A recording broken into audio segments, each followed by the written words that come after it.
Yeah, I'm ready when you are. Okay, Adagio, you had to recap. Alright, so if I remember correctly... Oh, hold on a second, because I know Fee did it wrong last time. Fee, if you press the big red button. I did, and then immediately burped. Classy! Such class.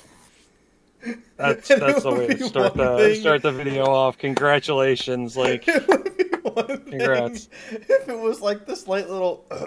But no, it was like this deep bellow that took like a good 20 seconds. Jesus. Would you like to start again, Fee? Nope! We're doing it live! Okay, Awesome. we're doing it live, yeah.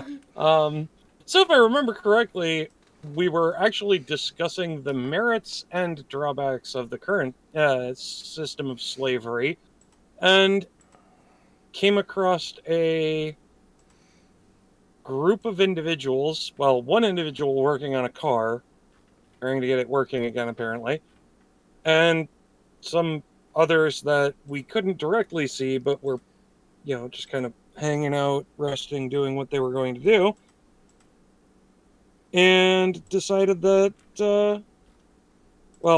Violet had decided that she just had enough of the slaver mayor who was trying to insist that this was the best way to go about, helping people out of bad circumstances. So she launched her. And let gravity do the work of ridding the wasteland of yet another slaver.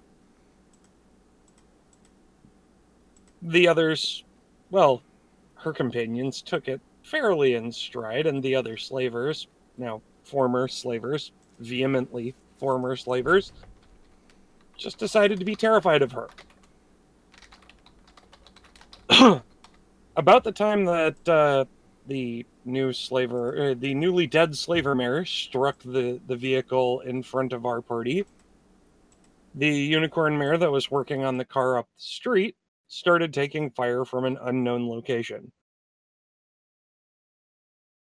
Shortly thereafter, we located said individual, returned fire for a short period of time, and then, defused the situation by completely and utterly destroying his perception of the world and making him realize that of all of his friends and family, he's the only one that's survived. Not even his dog has managed it. I mean, when I put it like that, I feel like kind of a bitch. I mean, you did just entirely shatter this person's worldview forever, and then they need to live with the permanent scarring that they are the only person they know that survived from the war. At least for now. At least for now, they might find someone.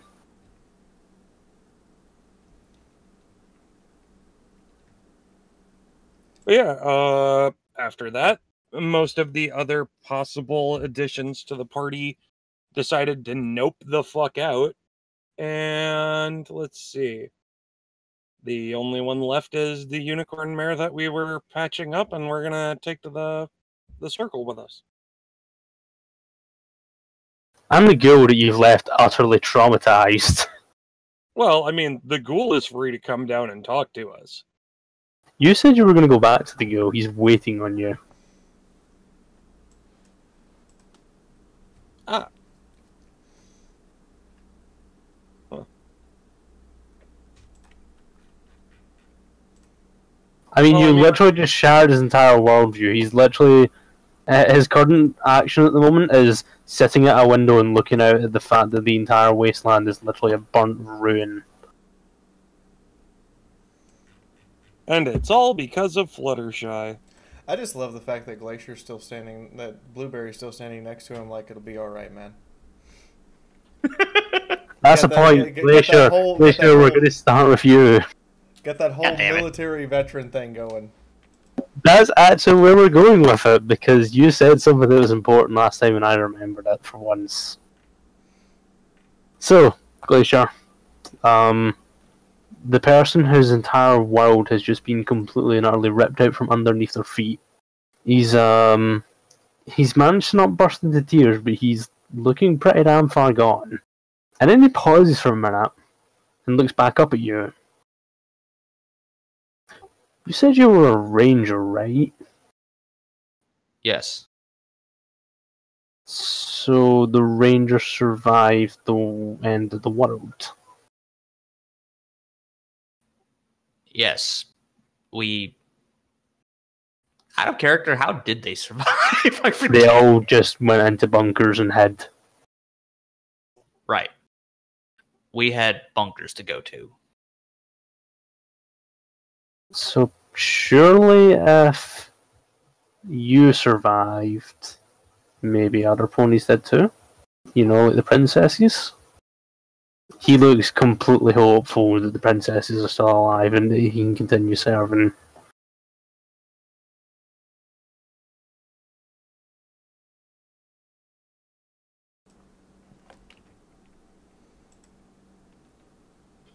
Blueberry's going to think for a moment and respond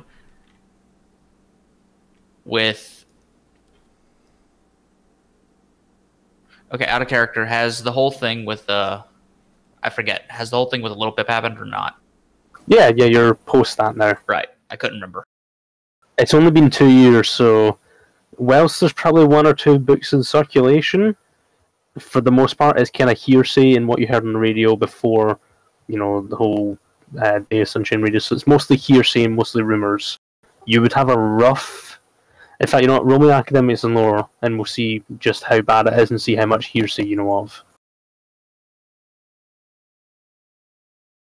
You will know the basics of the story regardless. Oh, no. It will just be how wild it is.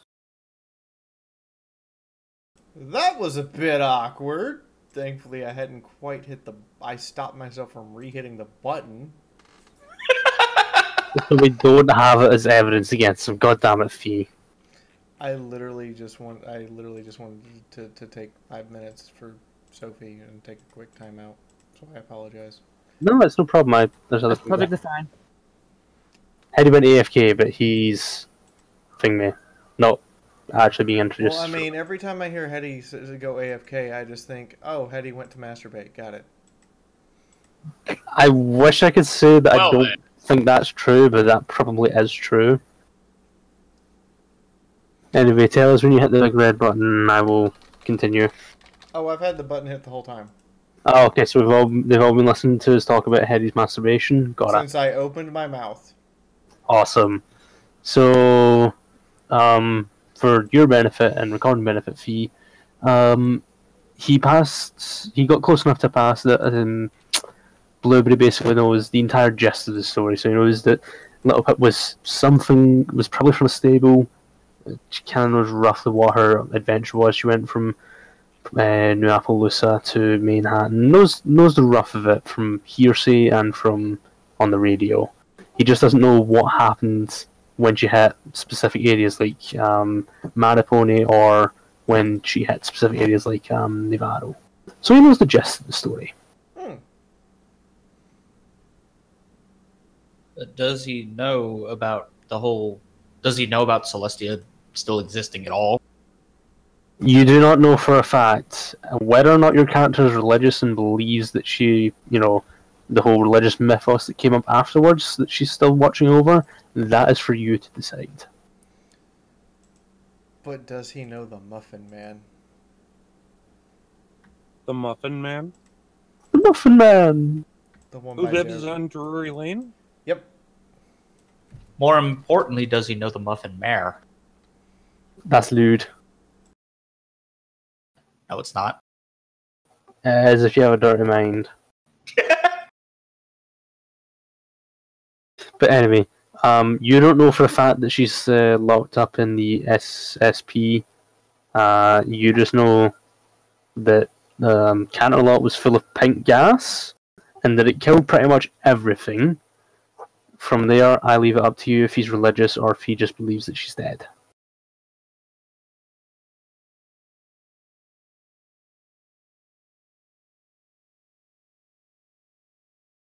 Blueberry's response is simply that we don't know for sure if they're dead or alive. We haven't seen them, but they were Alicorns.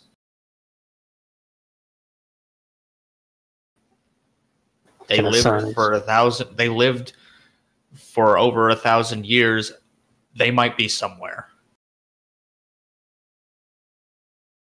He looks out over the rubble that is post-war Baltimore.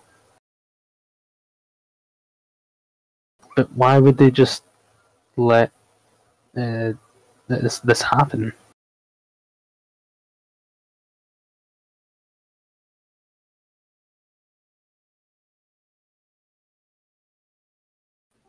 Blueberry shrugs and says, I'm not sure. What about the army? Did the army survive?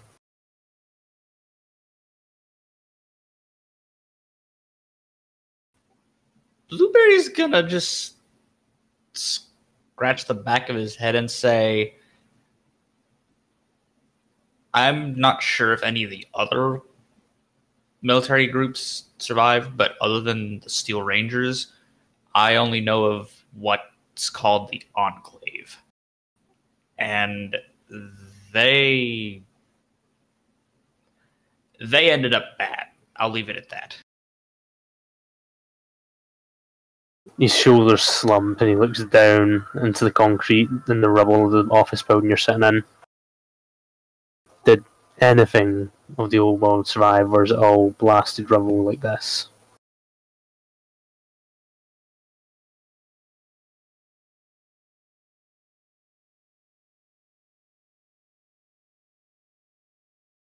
Out of character, I'm trying to remember if there was any place like...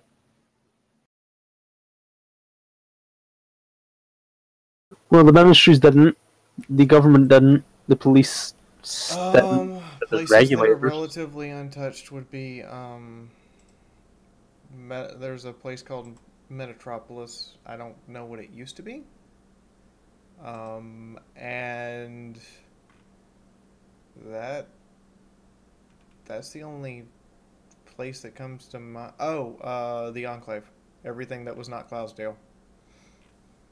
He's already mentioned the Enclave.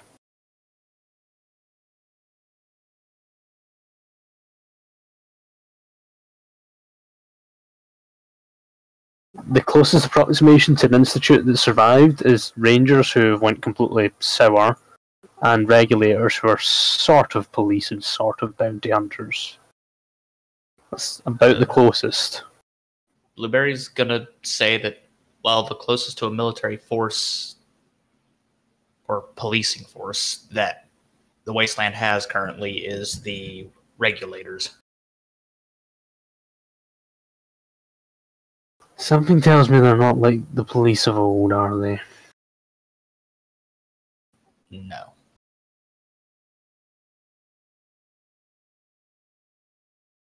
He just takes another look around. So, what am I supposed to do? There's nothing left of my world.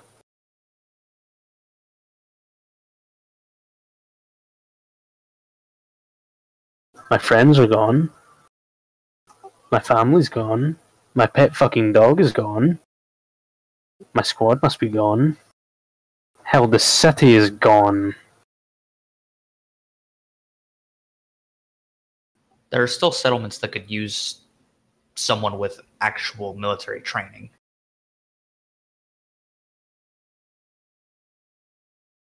Did we at least beat the Stripes? Please tell me we did that much.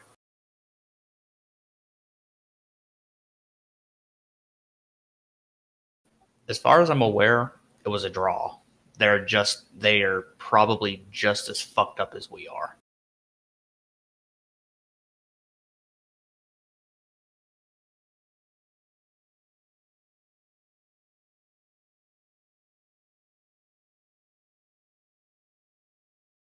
I think I might need to go and win that one.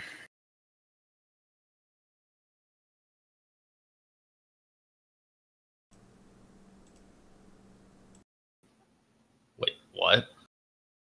Well, if it's a draw currently, I'm going to go and find a way to win it.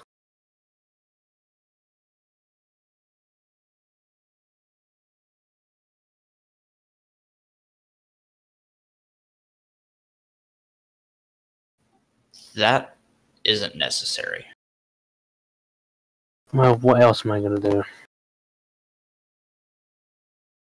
You could help protect ponies. And anyone that needs help that can't do it themselves. But how would I do that? You've just told me that there's no police, there's no army, there's nothing. As I said, there are settlements that could use people like you to help defend them.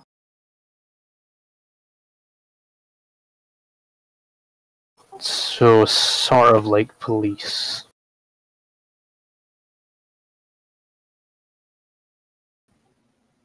More like guards, but they're still very valuable.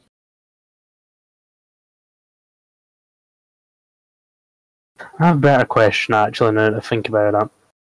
He actually takes a minute to look over the fact that his entire coat is desiccated and decaying flesh. How am I not dead?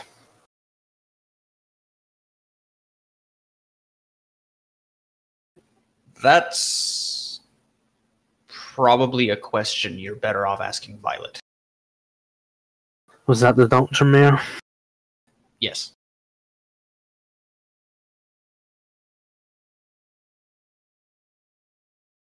Did you not have just killed me instead of waking me up to this horrible reality? I think I would have preferred that.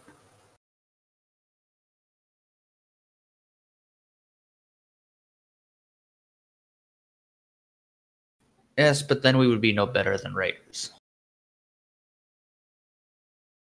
I'm going to have to learn a lot of new words, aren't I? Probably. Well, I hated school when I was a kid. Maybe I'll do better now that I'm... How many years has it been?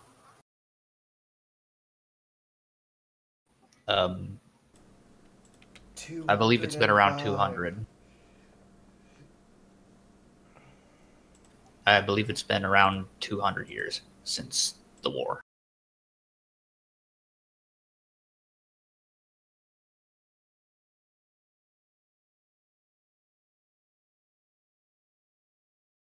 Oh.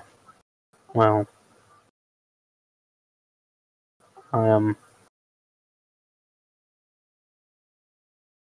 Can I just have, like, 5 minutes and I'll guess I'll come and find your doctor friend? Blueberry nods and I guess starts walking away. Jumping back to the rest of our friends, what are you all up to?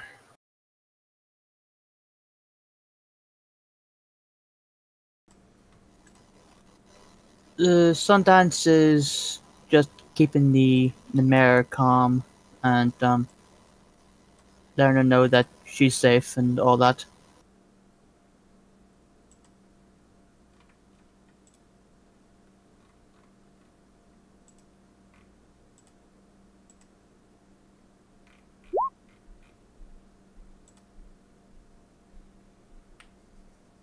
Violet, what are you doing? Violet is double checking, making sure that everybody is healthy and that the unicorn mare, who is now eating and drinking, does so slowly enough not to, well, vomit it back up. She's still got the shakes, but you can reasonably put that down to your, because you passed your last medicine roll. You can reasonably assume that's due to whatever sickness she must have.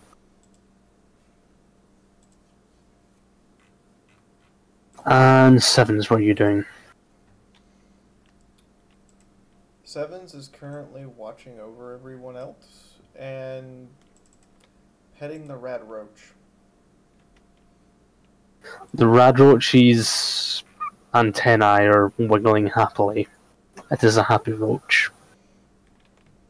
She debates again if she ever finds drugs that will help make it smarter to give it drugs.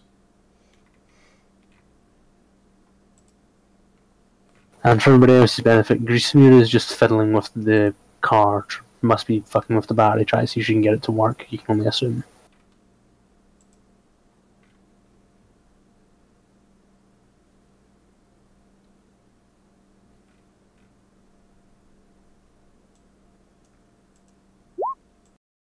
Well, he doesn't unhero himself, so yeah, you Adagio.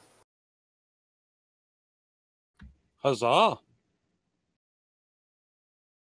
He thought about unheroing, but he didn't.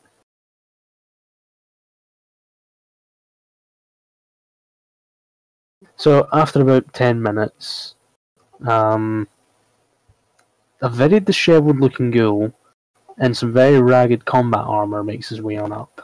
However, his rifle is impeccably clean. It's a hunting rifle outfitted with a scope. It's 10 times.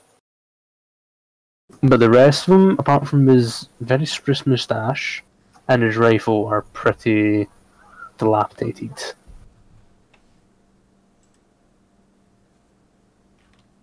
So, go ahead. Is this the ghoul? Yes, this is the ghoul.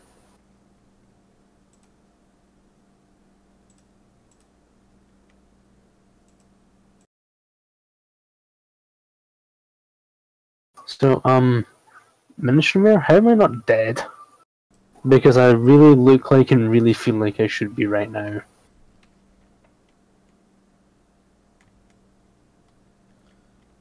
Sevens looks over. Ministry Mayor? I think you have someone confused. Points to Violet. She said she's Ministry of Peace. Oh. That was a lie, wasn't it? Well, I mean, if I hadn't said something of the sort, you probably would have shot me rather than let me help you. Well, I suppose help is kind of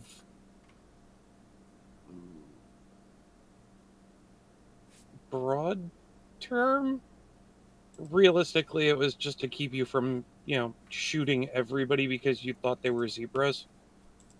I think I would have preferred you using the option of collapse the building on me. See, there's a problem with that. You remember what the world was like before all of this happened. You can help people be better. I mean, I spent most of mine, in a trench, covered in mud, blood, and guts, shooting at stripes.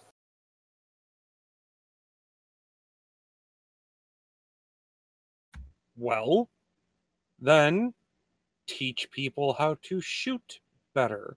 Because any town worth its salt needs good guards. And the best guards can shoot straight. You would Are not believe those- the number of towns I've visited where the guards can't shoot a moving target at beyond 40 yards.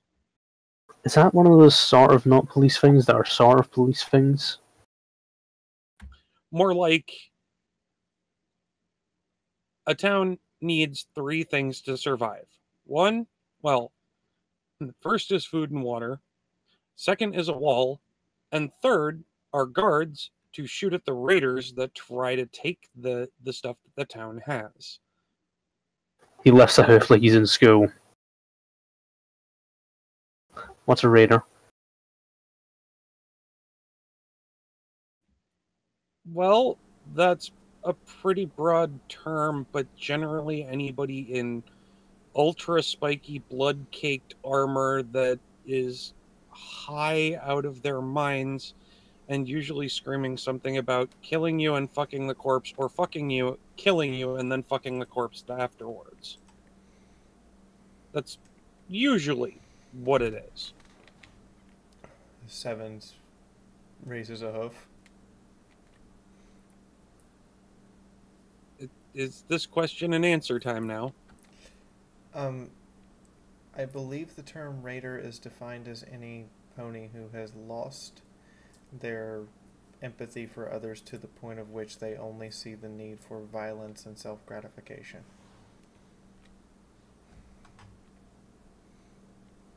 He takes a step back. I thought you said, Ranger, that the Alicorns were not here, but I'm looking at one that looks a lot like what Luna looks like. And this is concerning. Sevens isn't a natural Alicorn.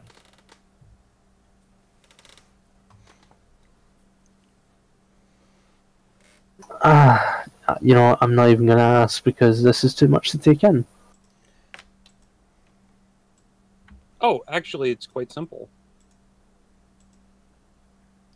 We can confirm that Luna has passed. And how would you know that? He's looking at you very suspiciously. I understand that you would have it from the goddess because you passed that roll. He's curious. One known as Night Spear found her skeletal remains in Canterlot and did unspeakable things with them.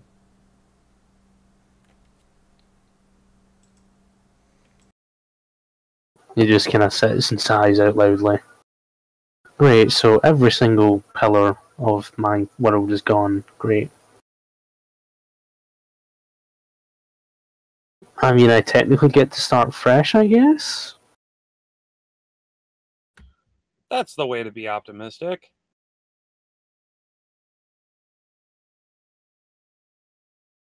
Okay, so, do you have any books that I can learn all these new things from?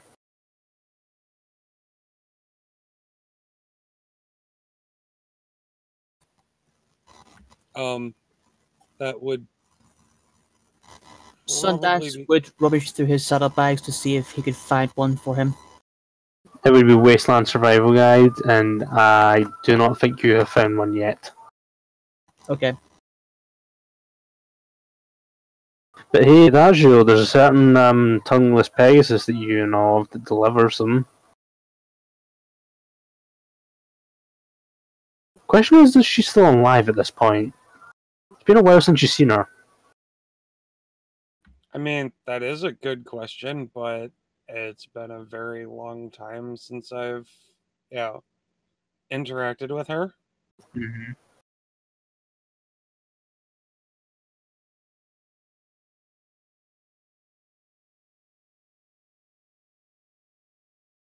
I mean, I suppose we could send out a message at the circle, but we'd have to get there first. Yeah, about that.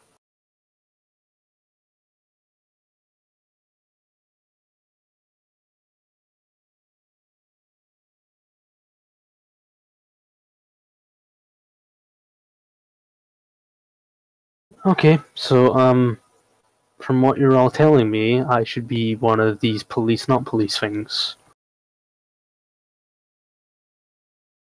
Guard. Is that just like Captain Sentry Duty? Because, God, Sentry Duty was the worst. Well, here's the benefit to working as a guard. Unlike everybody else, you don't have to go into feral ghoul-infested ruins to attempt to search for food and water that may or may not be so heavily irradiated that it would kill you. Let's see. You might also need to, occasionally do rounds of the city and help out with individuals that have a problem. So a cop, but not a cop. Effectively. Well, my daddy was one. I suppose I wanted to be one when I got out. Okay. I'm guessing we don't live in big cities anymore. Well, you heard the part about, feral ghouls, mutated creatures. That is just a blank look as you say feral ghoul. Oh, right. Ponies like you that have gone and lost their minds to the point where they can't even communicate, that have basically become cannibalistic predators.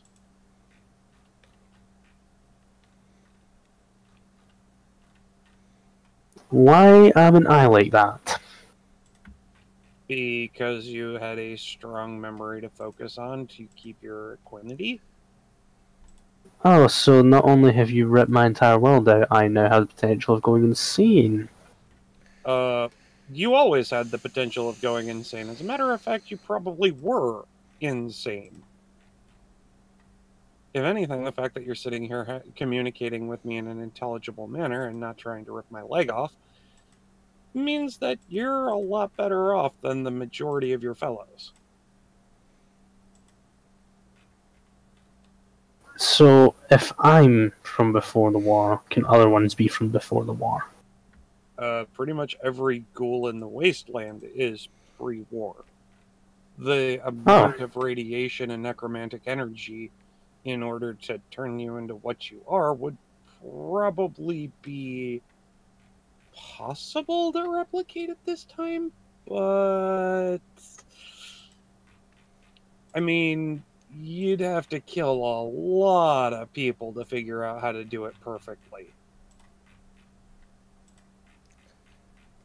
Where's more of these ghouls? I want to go and find them.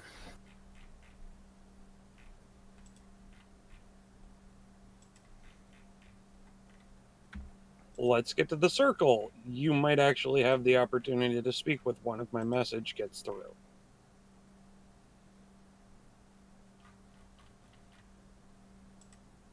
Okay, Ministry Mayor, let's go. The name's Violet, and I'm not a Ministry Mayor. Well, my marbles are completely scattered, so you are for now. So long as he doesn't refer to us as a princess, I think we can call Ministry Mayor even. He just looks back at you. It is taking all of my willpower not to bow to you right now.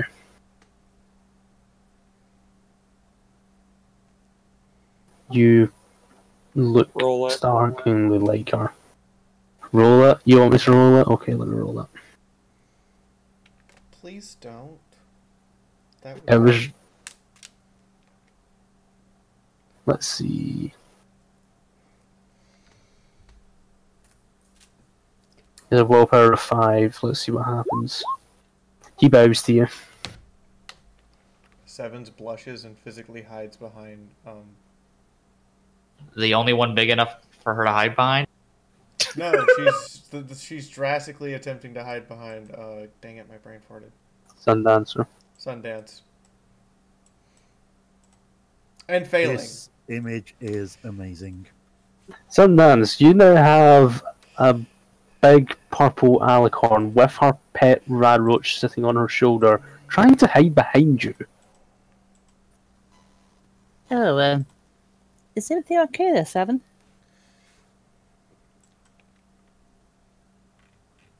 After a minute or two, he gets up.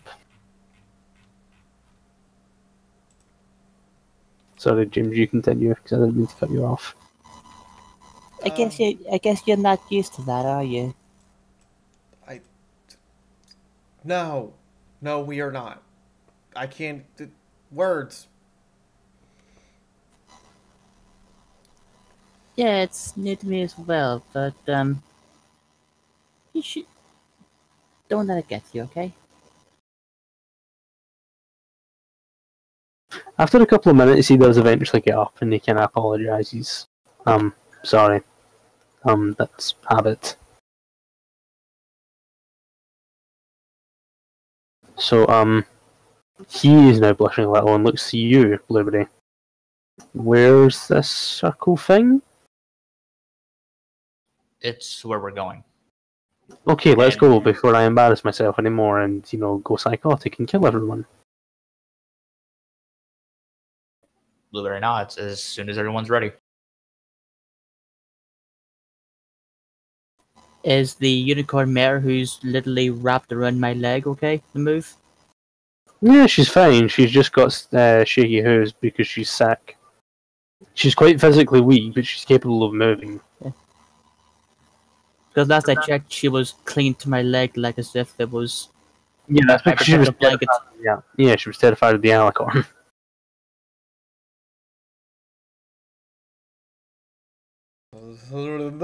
You have a unicorn mare wrapped around the front leg and an alicorn hiding behind the back leg, and one is terrified of the other one. Yes. Yes. Have fun with that. Glacier, can we have art of this?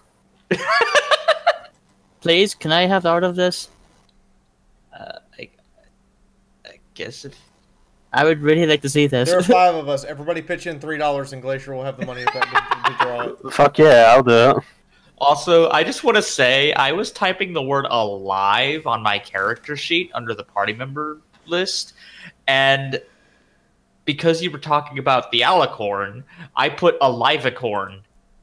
The most powerful of the Alicorn is the Alicorn. No one suspected the Alicorn.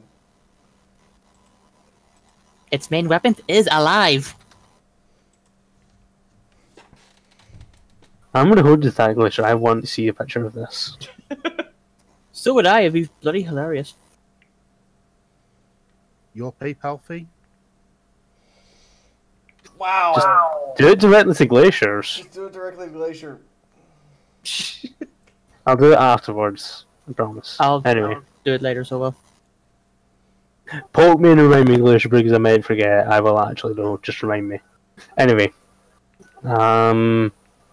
So, you've got a very blushy... Can ghouls even blush? That's a good question. They don't have any blood flowing through their bodies, so I don't believe they can. You've got a very embarrassed and bashful looking ghoul. You've got an absolutely terrified unicorn clinging to one side of Sundance. You've got the Alicorn hiding behind the other side with, what was it again? Sir Scuttles? Sir Scuttles, yes. No, it's General Scuttles, sorry, because he's Yeah, got unknown cards. General Scuttles is hiding in the main of Sevens. Violet Blueberry, what's your reaction to this fuckery? Chuckle and look at my map to see if we can get to this the circle before midday. Yeah, you definitely can. That's a point. How long have you all been awake for now? Because it's about 6, 7 in the morning. Because you didn't get a lot of sleep. We had about 3 hours of sleep. Most people can function for up to 24 Okay. hours uninterrupted. No, that's fine. You had 3 hours. You're all very much tired, however. So unless you drink something caffeinated, you'll be feeling tired.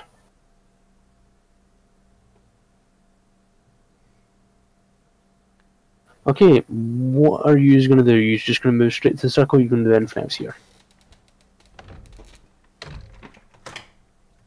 Well, I mean, there's coffee in the coffee shop. I was about to say, there's a coffee shop ahead, but across the road from us. Does it still have like a functioning coffee? Go and have a look. I will proceed to do that. I mean, Adagio already knows that there was coffee and donuts in there. Do I need to roll luck or anything? To search... well, you can see the coffee and donuts are just sitting on the counter anyway.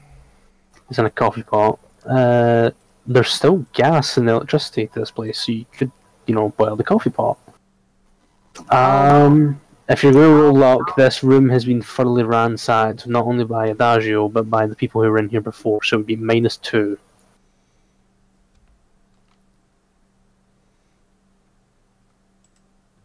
There's also a cash register that is currently locked, sitting on the counter. Just 1 degree of failure. You find a 0% 10mm pistol behind the counter, and you also find the cash register that is currently locked. I don't have time for that. I'll make enough coffee for every pony, and gather up the donuts. Okay. Everyone else, do you go over to the coffee shop, or you just keep hanging out by the car? Well, I'm gonna go see if there's food.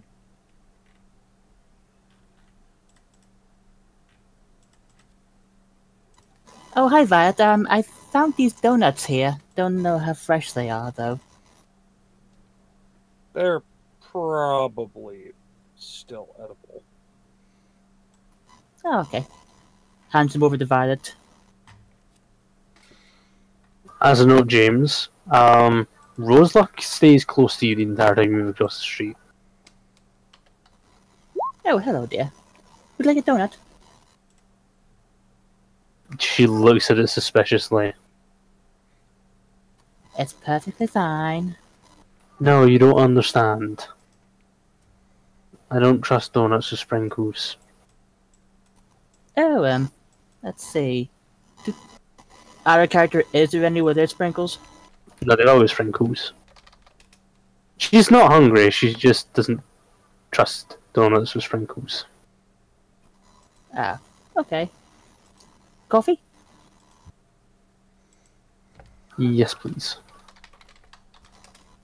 Hands her a cup of coffee. She will drink it. Grease continues working on the car battery. The three former slavers are in one corner talking to each other about their plans. They're arguing about becoming regulators or just not doing anything. Would you say like some coffee or donuts?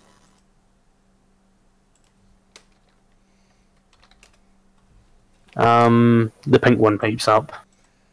Cup of coffee would be nice. Okay, I just brewed a fresh batch here. If you want to come over here and take a cup. He just uses his unicorn horn and takes 2 cups over. Ah, okay. Donuts? The forest green one pipes up. No thanks. Okay.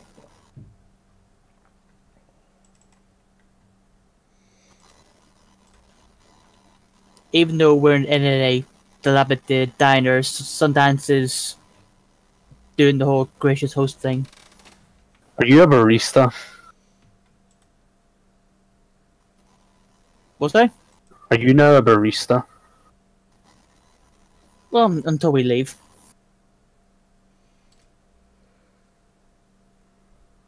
Please tell me you get everybody's name wrong when you write down their name in their cup. I mean, I probably will. What is everybody else doing? Are you going to do anything else at this point?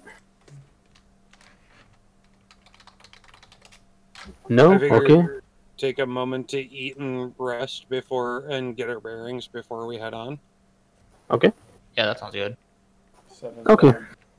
Stay outside until everyone goes inside. Sevens, do you want any coffee?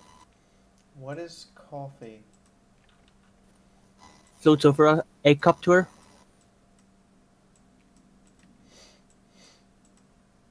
Ugh. You should Bitter. try it, it's quite nice.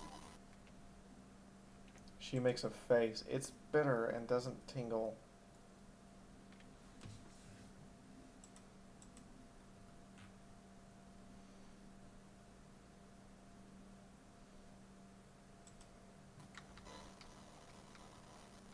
Just for shiggles, is there any way I can find any, like, creamer or stuff like that there? Roll luck at a flat rate.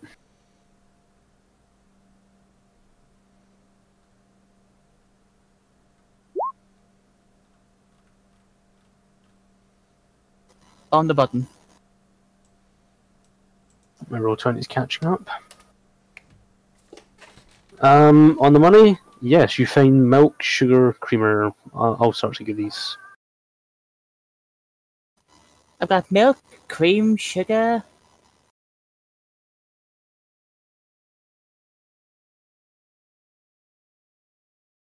Sweeteners, you know.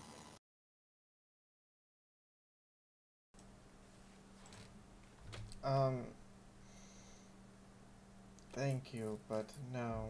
She hands the cup back. I don't think this is a beverage we can enjoy.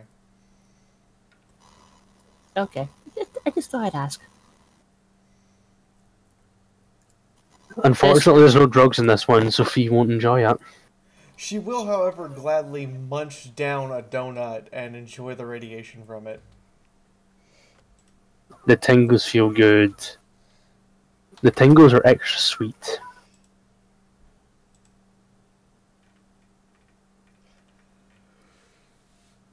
Okay, unless anybody's going to declare they want to do anything else, I'm going to start moving you.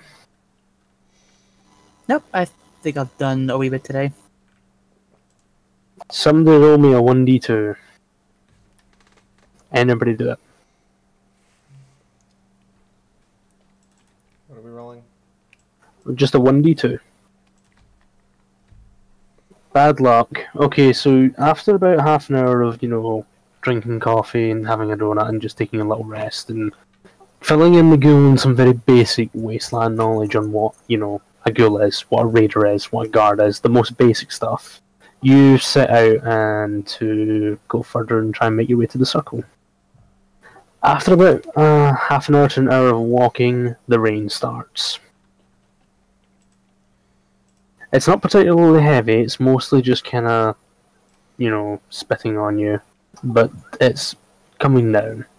There's a lot of wind blowing into your coat and your barding, so you're getting quite wet. We are not getting wet. You're gonna do the magic, aren't you? I'm gonna burn the strain for a shield to keep everyone dry. Okay. So, you continue for the next 2 hours walking your way towards where the circle is. You follow a couple of, painted whiteboard signs in the basic map that you have. Pardon me. As you're walking through the streets, you hear the usual Wasteland cacophony of gunfire, screams, the usual.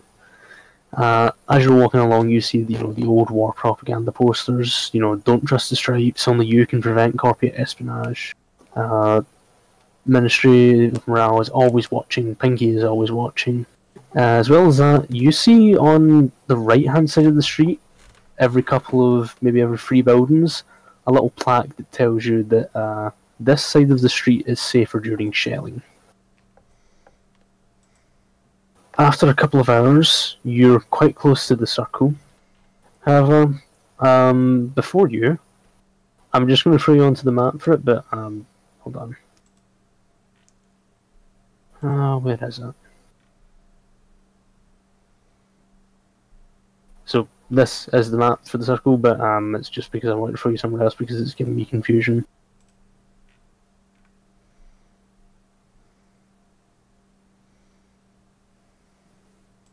Just imagine this is another side block because I'm confusing myself when I'm looking at that thing in the background. As you're walking down to probably about 2 blocks away from coming out to where the circle should be, you see out in the street, looking into a puddle. Hetty, where's your character description so I can give it full detail? 1 moment.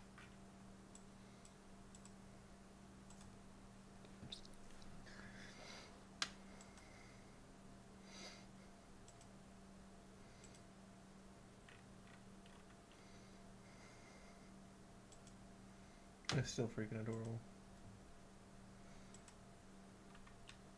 You can read it out for yourself if you want, it's up to you. Okay, so staring into a puddle, you see a midnight blue coated unicorn with very pale blue hair with some kind of faded dark red highlights. Are they approaching from behind or in front? You're too busy looking into the pool. Roll me perception at -3. No, From your perspective, for some of the other descriptions, I need to know which way they're coming from. So they're coming from your right. Okay, so as the unicorn is looking intensely into the puddle, you can see between her blinks that she's got bright red eyes and a large bulk around her neck, and you see something just poking out of the helmet around her horn. She's wearing a a leather armor of some description, something black across her eyes, a security helmet, a scarf, and some rubber boots.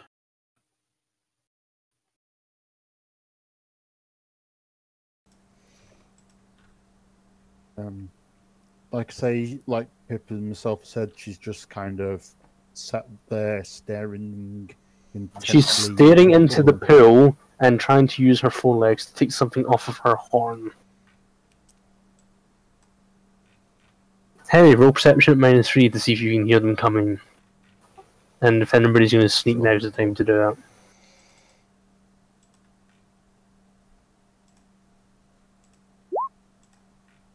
Holy shit, 4?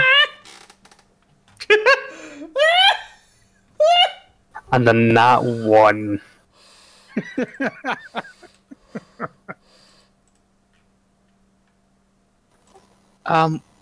What time is it right now?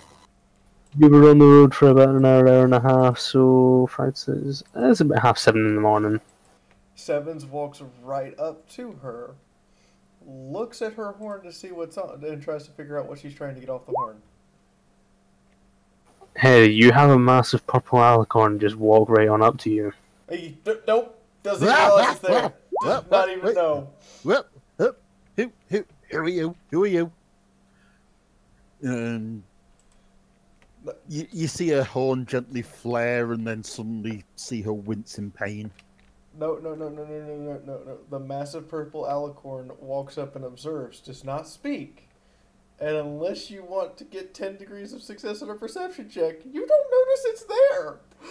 I thought you said you did talk. No, she's observing to try to figure out what she's Oh, doing. right, sorry. But I nat 1 on my perception. Oh. Well, fuck.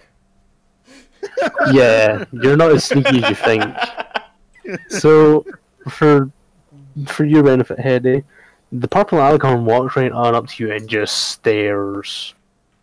The rest of the party, what are you doing? I pass on the button. Do I see what's wrong with the horn? Have you walked on up to her, or are you quite far away? I can't see Hetty's character on the map. Would you approach a random stranger looking into a barrel? Yes. Then you can see that she's got a magic ring. I forgot the name of it now. Inhibitor ring. Yeah, inhibitor ring. Oh, it seems you've got some kind of inhibitor ring on your horn there. Back and go. Wait, who are you all? Oh, I'm Sundance. It's pleased to meet you. Sevens does not say a word and wraps the ring in telekinesis and pulls it off. Are you trying to break her horn? No, she's trying to break the inhibitor piece. Just as a heads up, V, most inhibitor rings are locked in place by 3 screws that are actually bored directly into the horn. Ooh. Yeah, they were normally just key locked on, but yeah, they're not normally removable. Yeah, you need the key unless you want to rip her horn off. What if I wanted to break the ring without damaging the horn?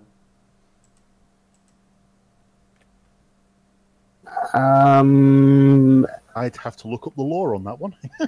Yeah, I don't actually know.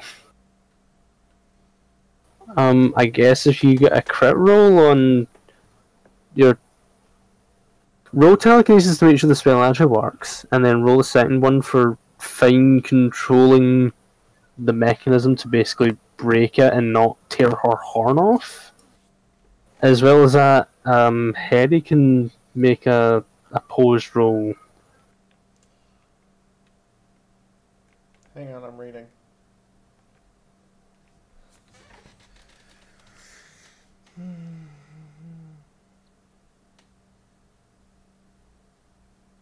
Okay. So, may attempt to break an object using the same rules as strangulation. Okay, what are the rules for strangling someone? Well, if you look up the rules, Eddie, I'll describe everybody else for you. So you see as I say, you see the bright purple Alicorn. It's a normal purple Alicorn. It's wearing an armored gi and has a rad roach for some reason riding on its shoulder. A bright pink rad roach. Hey. I'm not even sure the best way to describe Violet other than showing you the photo. Not unless Adagio wants to have a crack at it. Just go ahead and look in art and pictures, I think is where she is. Okay. Alright, so it's a magic roll first to see if I get the... Never mind. Spell fizzles.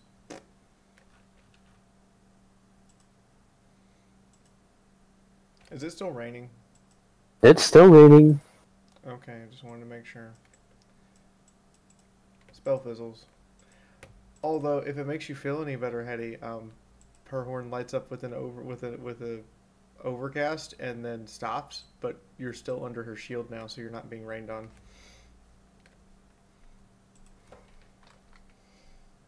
So if you look in art and pictures, I don't know how to describe that with words, so there you go. What the hell? That is something. You see a purpley, light purpley kind of blue unicorn with two-tone brown grey mane. I can't remember what he's wearing. And you also see a blueberry blue. See what I did there.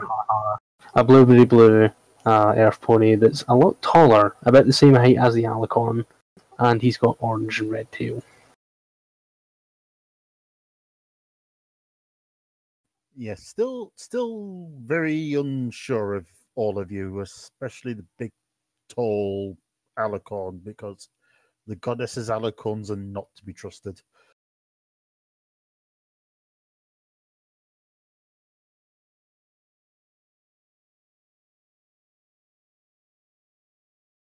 So, you'll walk out into the street. You're all getting rained on. Oh wait, no, you're under the shield. So you're all out in the street. There's rubble, couple of stores just kind of, to your left and your right. Most of them are boarded up or blocked off. It's raining. You're just staring into the puddle. Well, you were, and now you had all these strange ponies approach you.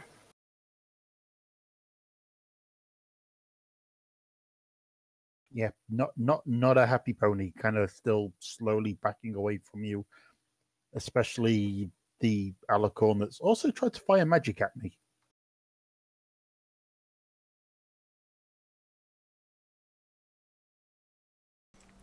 We're sorry, we were trying to crush the ring.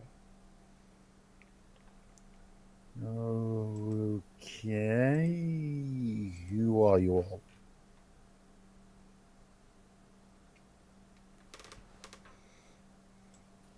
Well, I'm Sundance. This here is Violet to my left, and to my right is Seven. We're a traveling bunch of adventurers. Hi. You're not here from any slavers, are you? Oh, no. We're never anything like that. There's two unicorns and one earth pony, all looking very sheepish and looking away from you right now. And then there's just a very confused ghoul.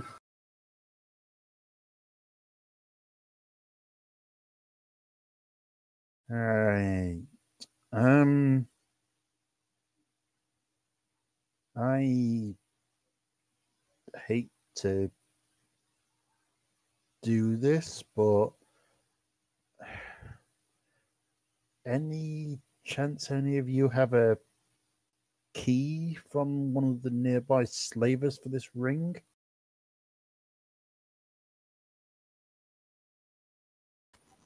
And, this collar as well would be nice. Violet looks at the group that's with them. There's lots of rubbing at the neck and looking away. and the pink one, who's at least determined to at least try and do better so far, floats out a pair of keys to you. Hey, wait, no. Backs off very quickly, suddenly recognizing. Oh, it's all right. The ones that weren't willing to change are dead. Right. How, He looks up at you, Violet, the pink one. I can get the bomb collar off her neck, but I won't have the one to her horn. Where is the one to her horn? He shrugs. Ask her. Hetty, for your benefit, the caravan you were in got ambushed by fucking crazy ass raiders, not even just normal ones, the ones who were drugged out of the goddamn mind. It happened about 4 hours ago. It's down the one road, you could take people there. well, they're down the road. There was lightning, and then there was a raider attack, and my bomb collar got blasted, and I ran away. And sorry. You sure you're not helping the slavers? Sevens gets into the one that offered the keys and gets into his face and growls through her teeth, "Get the collar off." He kind of shrinks back from you. Sure. He very quickly makes his way over, and he takes one look at the collar and then kind of looks at you all a bit confused. Well, good news is she was never in any arrest because it's not armed. What's the bad news? Well, I'm no doctor, but she said it doesn't look very healthy under it. Can you still get the collar off? He takes a minute, puts his key in, and gives it a twist. Heavy roll luck. Stands there shaking really hard. You mean? Roll luck. No, Heady. Heady, roll luck to see if it will fit. This key just so happens it will fit your collar.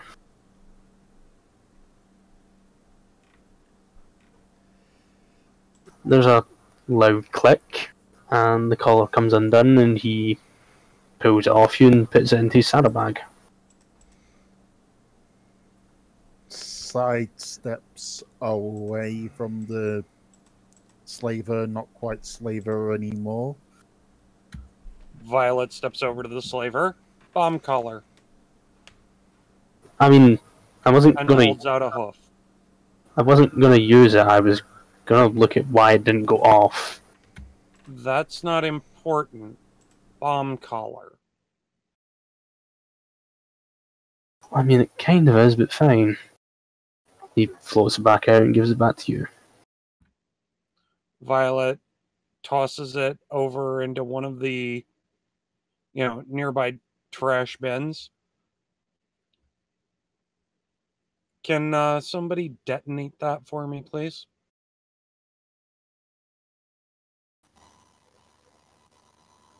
You can shoot at the detonator, right? In reality, no, but I guess for game physics, technically, yes. Okay, I'll shoot at it with my laser rifle. Just make a standard shot. Yeah, sure. I mean, See, what happens if you shoot a laser at a mine in reality? A mine usually sets it off unless it disintegrates it. Okay, sure, you can shoot at the bomb columns if you set it off.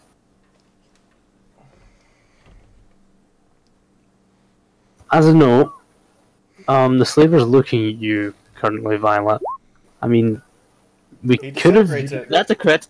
He disintegrates it. He disintegrates it. Well, I mean, either way, it's no longer usable. Sliver looks at you and just sighs.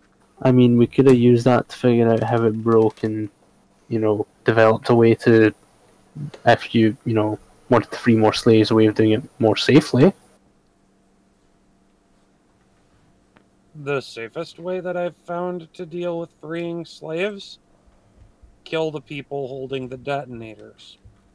Have you ever heard of a dead tooth switch? Yes. You want to know the easiest way to deal with those? Please do tell.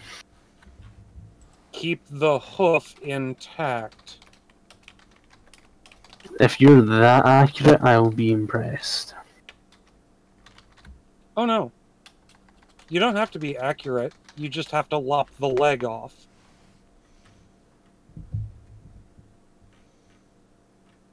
The nervous system reaction would be to continue clutching at the moment of severing from the body. The Sliver, the bright pink, Eddie, it's a bright pink stallion. Like, garishly pink stallion. Turns back to you. What happened to you, anyway, to make that not go off? Because that detonator wasn't triggered. Like I say, there was lightning, and I got hit, and I don't know why I'm not dead, but I'm not, and in all the confusion, I ran. As noted, Aju, you can see that she's partially wounded. She has indeed been hit by lightning.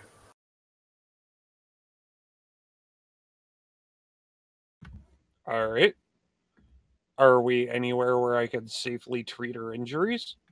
I mean, you're out in the middle of the street, you could just take shelter in a building. Is she healthy enough to travel the rest of the way to the circle? Oh yeah, she's well healthy. Cool. We'll finish we'll deal with everything once we get to the circle. So, just for clarity's sake, you're going to the circle, you're not going to try and get the key for her horn back. Well, if we're going to try and get the key for the horn back, it would probably do well to be properly resupplied. So, unless it's going to be even further out of our way, if we went to the circle first, then I'm voting the circle because it's a guaranteed place where I know we're going to have clean, I'm not sitting here trying to, I just want clarification that that's what you want to do. My vote is to get to the circle so that we can get some extra medical supplies, get some extra gear, such as ammunition, food, water, and then go find the key to the horn.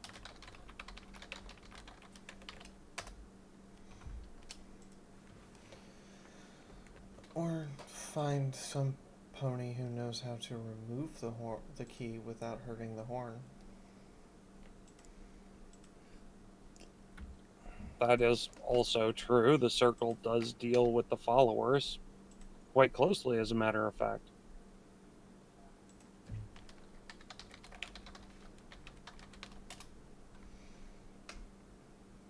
So you guys will help me?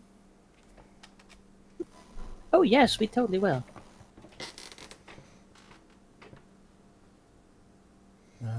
Okay.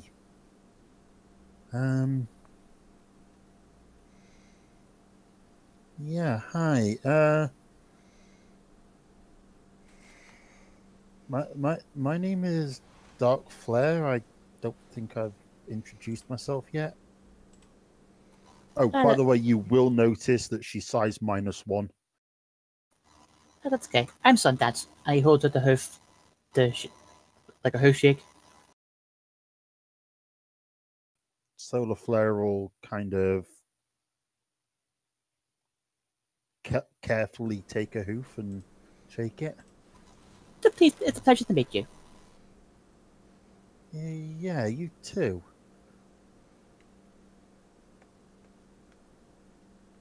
Your confused girlfriend steps forward, Violet. Why is there a child out here with no one to look after it? Hey, I'm not a child. If I ain't got this damn ring on my horn, I can prove it.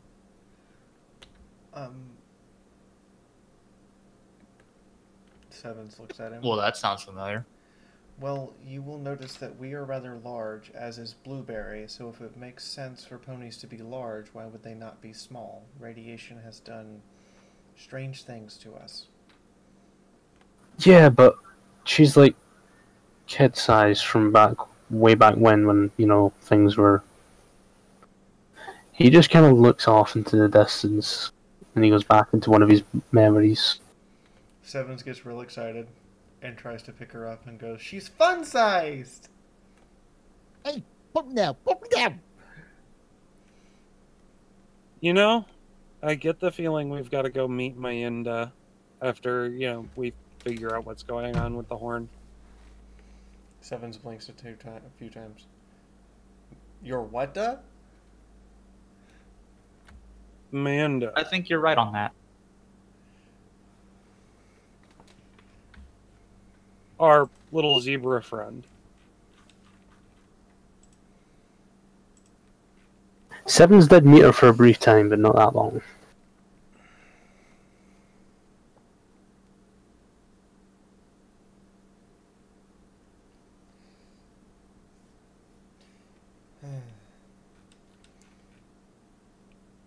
Should we not take these ones to the circle first and then go with this one to get the key for her horn? That's what I've been saying. Sevens nods, smiles, and waits to continue moving, still holding the shield above everyone's head, gradually ticking down strain.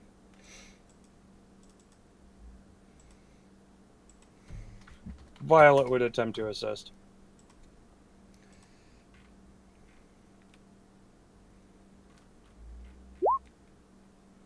And successfully casts a shield. Hang on a minute. She? This might be funny. Holy shit, it's hilarious.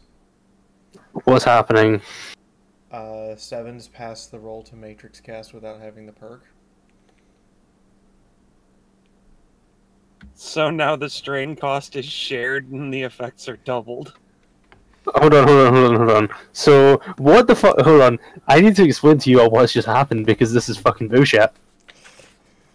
You, Dagio, just cast a spell that you've never actually sat and learned. She's had one lesson. You've had one lesson and you instantly got it.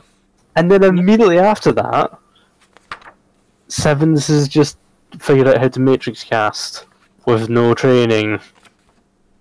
And here's the funny thing. Both of us passed with the requisite penalties. Because I cast that at a -40.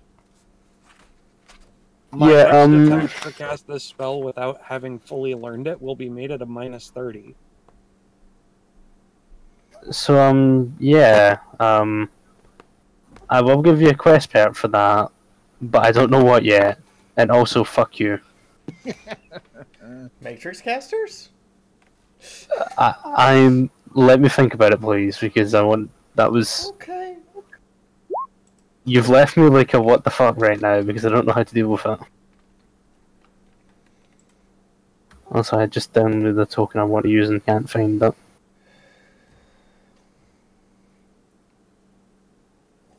And now it's literally double the size that we could naturally cast at, double the DT, and double the HP. And this is all just so you can stay fucking dry. This isn't even for combat. Yep. Bonds of friendship. Gotta love it. I want to be mad, but I'm also my kind of not God. mad. No! We have bonds of friendship and we Matrix casted this. Literally, if one of us gets too tired, we can just pass the spell to the other one and let the other one use the spell as though they casted it themselves. I'm going to give you something good for that, but I don't know what yet.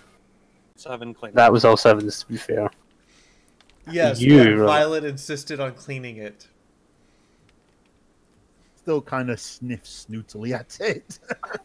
Its antennae wiggle curiously. I mean, you've done the equivalent of put a stereotypical girl next to a rat or something.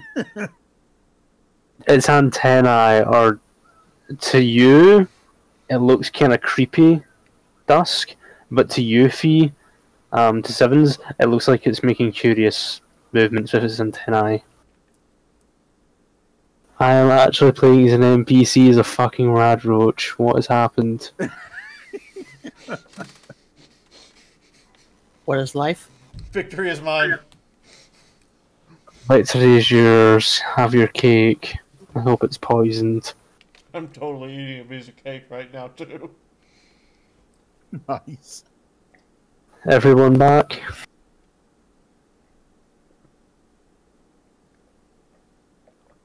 Absolute silence. Okay, Adagio, you back? Yes, I am. Glacier? Yeah. James? Yep. Splendid. Yeah, but So- I'm not back yet. I will hit you. I will hit you really hard. I'll even do it in the face, goddammit. Sorry. So, you've collected a new party member. Congratulations, you have an achievement. The nicest motherfuckers in the Wasteland. Da-da-da-na-na-na-na. After another maybe 20 minutes, you can now actually see the circle. So, as you're coming up, you see that a caravan, you can presume it's probably a water caravan because it has large drums. The pack animals have large drums and they go in under the entrance. As you approach, you can see... Why are you there? I don't want you there. So you see a large parking garage, except from this parking garage has had some very obvious amendments, such as the massive shantytown hanging half off of it. There's a lot of, sheet metal buildings and gangways and people just kind of walking around. It's the residential part. You also see several alicorns flying around in the top part of the building. There's some tarps set up to obviously try and, keep the water off and catch it into some of the drums that they have set up. On the outside, there's two guards standing guard. What else are they going to be doing? By the front entrance, and there's a statue out the front that's been cobbled together from old stonework, and it's obviously post-war, and it's not an amazing job, but it's a decent enough masonry work. You also see down by this wreck 3 ponies in white robes and wearing sun sigils.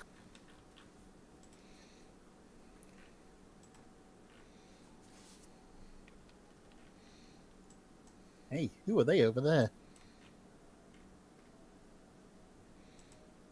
Points hoof towards the 3 by the wrecked car.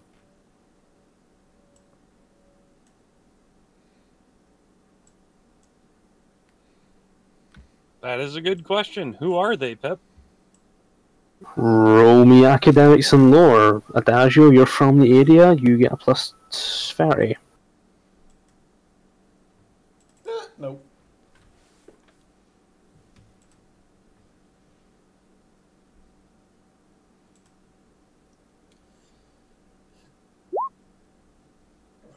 Oh, high success. Damn, Glacier.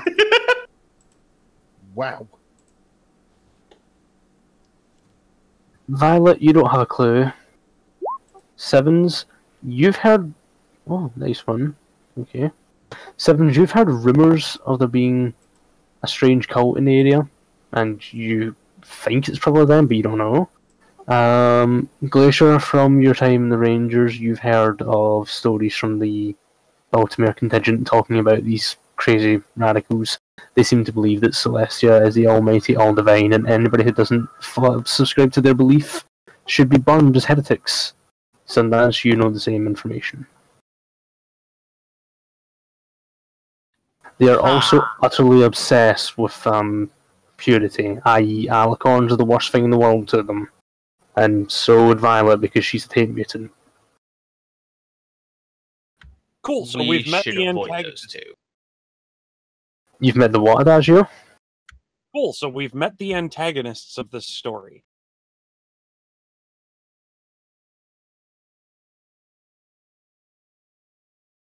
As a note, they've got not a particularly large one, but a small congregation of Afro-Lensman tokens, a couple of air ponies, and one Pegasus all kind of sitting around them. All of the ponies around them are absolutely dishevelled, as in, you know, their clothes are ragged, they're soaking wet, they're probably hungry.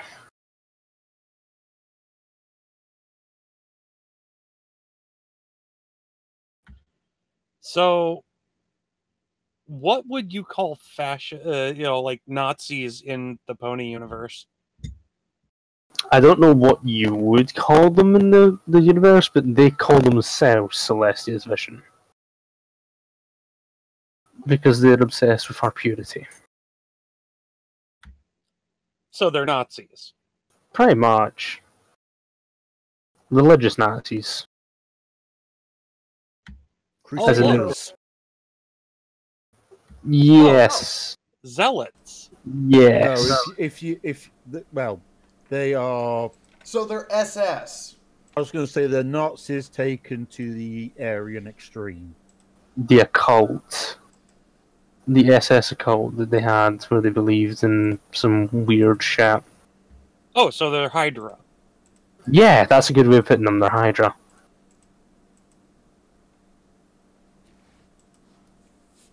Well, we know how to deal with Hydra. Chop off the head and then cauterize the stump.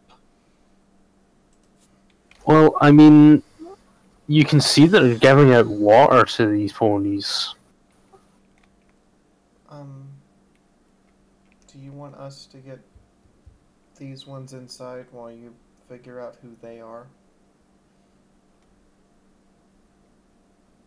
If anything, I'm just going to offer my services as a medical professional and insist that the people who are congregating might do better to accept that the world has moved on than try and believe in some racial purity that doesn't exist.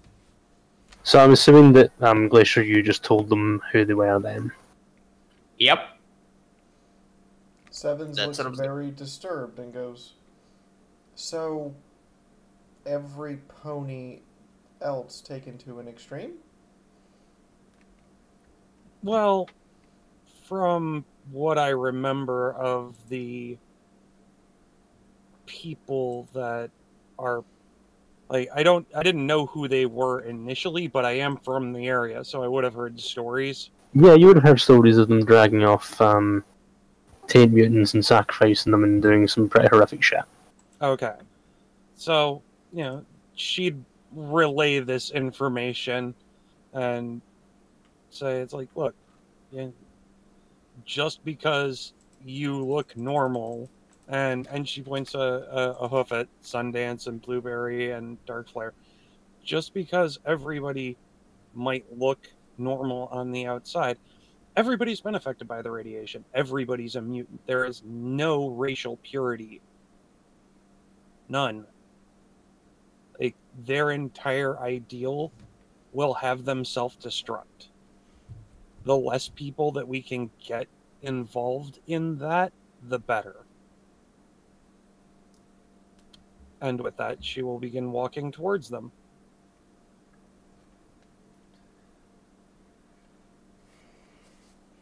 So, as you approach, you can hear them wrapping up a sermon about how the solar goddess is absolutely amazing and perfect and great, and how that it's her followers that are helping these poor ponies, and how they should really, really consider converting to their faith.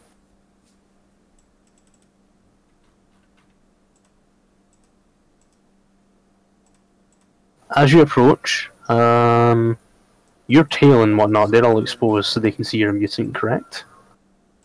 Oh, yes. And as she approaches, she'll casually and sarcastically slow clap. You get that really condescending, smarmy smile when somebody thinks they're just inherently better than you. And she begins to offer free medical care for anybody who may have ails, and is inherently the most charming thing in the world. While this is going on, Sevens will escort the ghoul slavers and everyone else into the circle unnoticed. There's 2 guards standing at the front door. That's fine. Well, unnoticed by the cultists. I see what you mean. Who chooses to follow along and who chooses to stay with Violet? Well, I don't get much choice in the matter, I don't think. No, you're being carried. Sundance is just gonna stick around just in case anything happens. Liberty, what are you gonna do? Same. You're gonna stick around? Okay, Medic, I'll just not, do... medic, not combat character. Yeah. There should be a combat character with her when dealing with these zealots. As a note, she still has the shield up. And Sevens would simply escalate the situation. We'll start with you, Simmons, just so we can get you inside, because it'll be the shortest thing. As you approach the 2 guards, they lift up a hoof and stop you. Name, business. After a moment, they look up and they stop for a minute. Oh, are you with one of the followers, folks? She nods, thinking that Violet is a follower. I mean, I'm fairly certain she would know that Alicorns are followers, but okay, we'll roll with that. And they kind of nod. Yeah, you're free to go inside. Your weird sisters are up on the top floor. She will tell them thank you, and hand each one of them a bottle cap. They stop for a minute and look at you. I mean, you do know that you don't have to pay as your people are welcome to come in and go to their camp with any patients, and then they point to the 4 behind you. They're all welcome to come in with you if you're treating them. Violet has told us it is polite. They just roll their eyes and nod. Right, okay, just come on in. It's cold and I want to get back under my tarp. She escorts everyone inside who doesn't need to be spotted right now, i.e. slavers, a ghoul, an alicorn, a red roach that may be becoming sentient, and a pipsqueak. Hey! So as you slowly enter into what was a parking garage and now turned settlement, you hear a cacophony of just metal and banging and hammering and just a general racket of industry. As a note, the guards, when you walk past them, their weapons were mint condition, as in off the production line. Cool. Back to everyone else. Ooh, shiny. What was your last action again, sorry, Brazio? You offered free healthcare, didn't you? I not only offered free healthcare, but I started picking apart the sermon of the followers of Celestia's vision, I guess they're called, and started picking apart their argument with scientific fact, and rolled a 2 against 75. So unless they can critically succeed and beat 7... Wait, a critical success just basically effectively doubles your degrees of success, right? Believe so. Unless one of them can actually beat 14 degrees of success on negotiation. Yeah. And by the way, if any of the people that were listening to them and accepting food and water from them are male, that becomes 18 degrees of success. Or, sorry, 16 degrees of success. Well, let's see how well their priest does. Not a crap. He did pretty well though. So the 4 who are listening into the sermon, because for whatever reason they're not actually in the town. They're outside it in the pissing rain. For whatever reason, they're giving their sermon out there. The three Earth ponies, 2 males and 1 female, and the female Pegasus all turn to you, and they start nodding in agreement. I mean, the Pegasus pipes up. I mean, they did teach us that the radiation twisted all our genes in school. Yes, actually, radiation is inherently detrimental to the structure of our genetic makeup. To be completely fair, if they were to follow their own doctrine and expressly execute anybody that showed any forms of genetic mutation, they would have to start with themselves. She looks directly at the preacher. He just gives you that dickish, I know everything smile. Yes, but child, you must understand that this is what the goddess wants. Oh, no. You see, what the goddess wanted was for everybody to look like my friend. That was a false idol, and we do not talk about her. We mean the one true one. The solar one. Oh, no. You see, they were a diarch. There was the yin and the yang, the balance of night and day. What you're preaching is that day should be completely and utterly loved, while everything else should be shunned. And, oh, right, we saw what happened when that happened, didn't we? Yes, we saw what happened when the Dark One took over, the world ended. I'm pretty sure that my friend here is talking about way before that. Have you ever heard the story of the Mare and the Moon? Let's see, has he ever heard of the Why story? the Mare and the Moon existed in the first place? She just keeps talking right over him. She doesn't give him a chance to nitpick or respond. He actually hasn't even heard of it, to be honest. Oh my. Well, that Where explains is your stuff. education? The Mare and the Moon is actually a direct story of Celestia and Luna. The ignorance of Celestia and her blatant, willful ignorance of the other half caused her sister such grief that she lashed out and attempted to take control.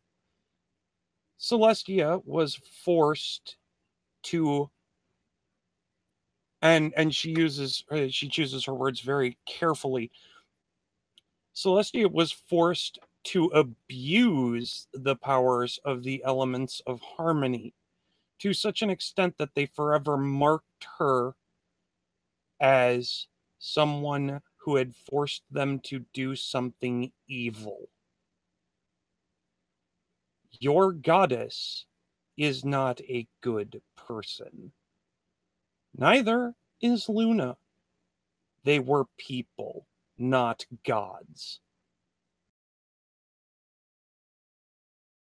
Just so I can see how much effect that had, can you just roll a negotiation real quick? Male and attracted? For the preacher, yes. It's actually more for the crowd than anything. That's still a No, I know. pass. No, That's 7 degrees of success, yes.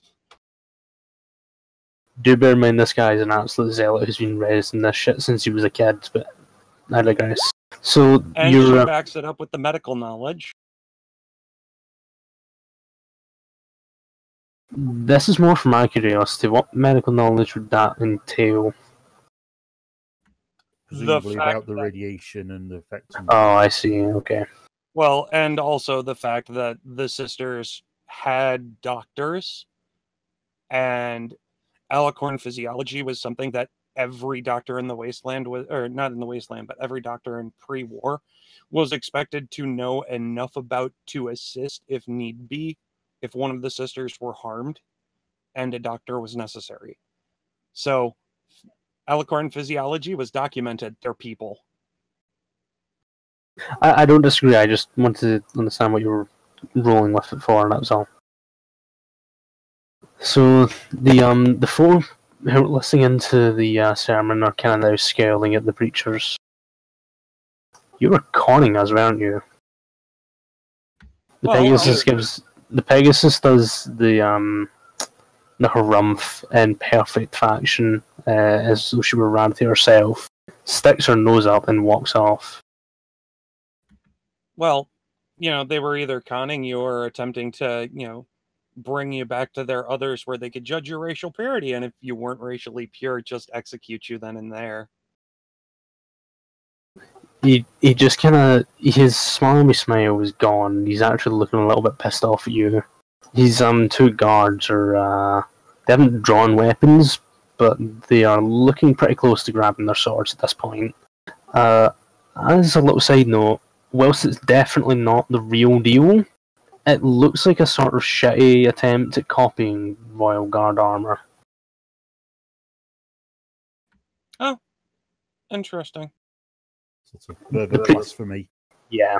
And Preacher Violet is would look at looking- the two guards and stare at them and go, just remember, when there's no one left to hunt down, you will be left to fight yourselves for who is the most pure. Perhaps you could do better. Learn that everybody is simply trying to survive, and instead of eliminating those that don't fit into your tiny little brain, the box that you've developed, for those that don't fit into that, they still have a right to continue breathing, to continue living, because they could make this world a better place. In your own doctrine, the princesses, as they were, would have been monsters and executed for lacking racial purity.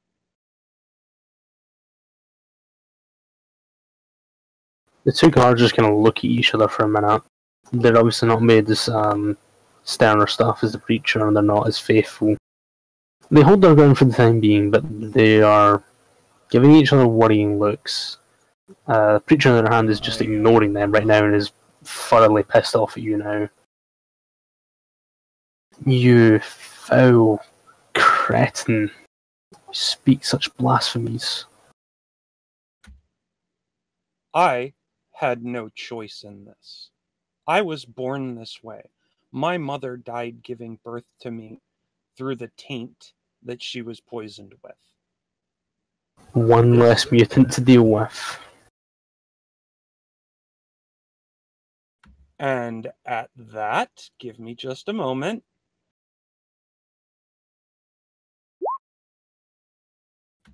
Can you roll one of the guards a resist telekinesis? Because she's about to grab his sword. Sure. Crit fail, crit fail, crit fail, crit fail, crit fail. It's a strength check, isn't it? Yes. -1 because she's got 1 degree of success. Be -2 or 3 because he wouldn't be expecting it. Fair enough. It gets a bonus -1 because it's a degree of success. Unfortunately, he passed. Barely, unless that's with the penalties added. That's with the penalties. He has a strength of 8. Damn. You do not speak ill of the dead, ever. That was one of Celestia's teachings.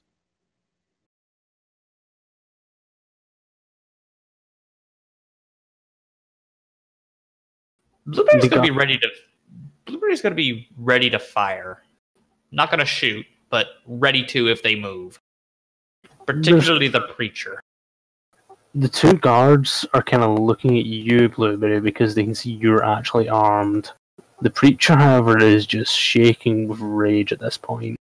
You would dare. Yes, I would. Because you are twisting her words to fit your ends, instead of doing what she intended, which was to allow friendship and tolerance to win the day, to take from an enemy a friend, somebody who may, at the end of the day, turn to assist you, instead of standing upon a pedestal alone where she would die.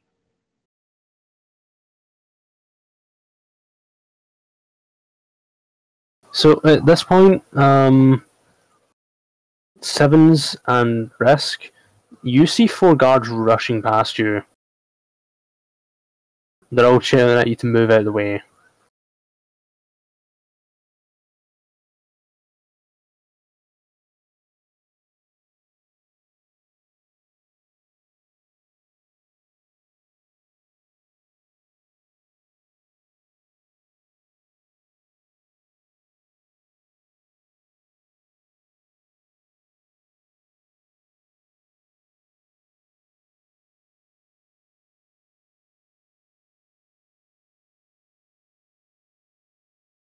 Thus, you've just been left alone with a bunch of strange ponies. Doc Flare would kind of Sevens is taking flight. look around, kind of, and stroll back to the top of the ramp just to see what the heck's going on. So, after a moment, Violet, you hear the sound of hooves rushing on the concrete on the asphalt, and 4 guards pop out. And the 2 already standing guards also make their way over. Please note flying sprint, because she thinks that fighting's already started. 2 of them take cover by some rubbled, broken over chariots that have been left abandoned, thrown off the roof, and 4 of them actually come over to where you are. They look straight at the preacher. Right, you're not allowed in the city. Stop causing problems outside the city, otherwise we're going to treat you like we treat the slavers. Get. As they show up and start to speak, Violet will step forward and look at the 2 guards. Perhaps you 2 shall listen to reason. Abandon this false faith. Take up your swords and your armor in the defense of others. I don't Make think there are some guards friends. for that. She means the bodyguards. The bodyguards for the preacher. Oh, okay. Make some friends with people who have actually lived in the waste, seen the horrors, and found friends amongst ghouls and beasts like myself. Understand that everyone has a place, and perhaps you can find yours before you're executed by your kin.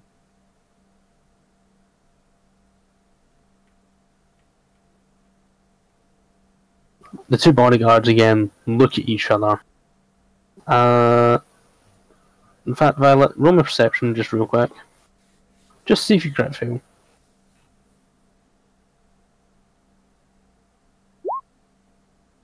I did not fail. No, but But close. But close. Okay. Well, I'll give you this tidbit, but I won't give you the bit. You can see them trying to lip read to one another, and you can see there's a vague family resemblance between the 2 guards. However, the priest just kind of harumphs.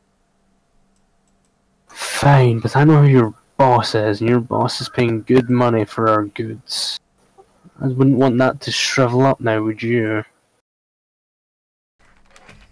And with that, the 3 of them kind of wander off. The 2 guards are kind of hanging back a bit, looking over their shoulder.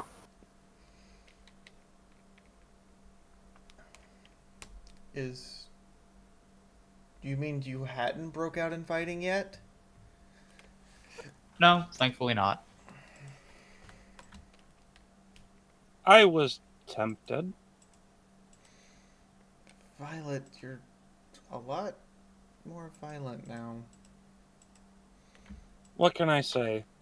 Nearly a day's worth of yakking about how slavery is a good thing kind of put me on edge. At this point, the 2 guards go back to manning the actual guard post, and they notice you there, Hedy. Hi. What are you doing out by the front gate, kid? Hey, I'm not a kid. Wafts tail at Cutie Mark. Adagio, can you just leave your token for just one moment? They kind of look at that. And what does that mean, kiddo? That means I can do magic. They look at your horn. Well, I could if slavers hadn't to shove this thing on my head. They look at each other for a minute. One shakes their head, the other one nods their head. The one on the left, he leans down and whispers into your ear. If you go to the regulator's office, ask them what they did with... God damn it, now I need to make up a fucking name, I hate you guys. You're welcome.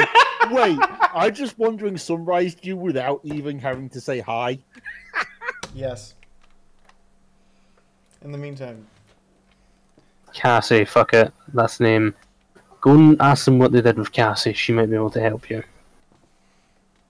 Cassie Blanca. God, no! I hate you. Pip, It'd open be the even door. better if I you- just did it. It'd be even better if she was a blank flank. A 20-year-old blank blank. Furiously writing this down.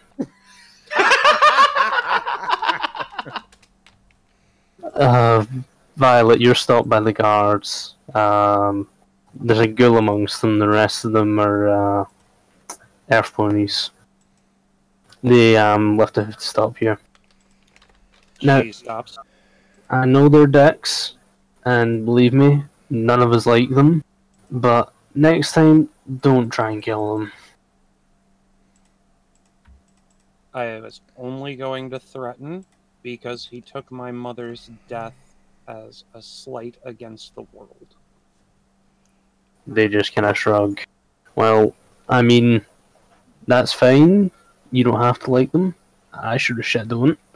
But if you kill them in front of the city, either the regulators deal with you or you don't come in. Whether or not you do it when we're not watching, that's a whole nother thing.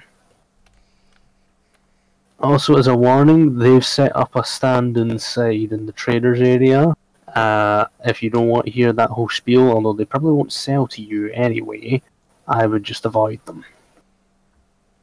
I have to ask what kind of services and goods they provide that you would allow such a abhorrent group access to your trade stands.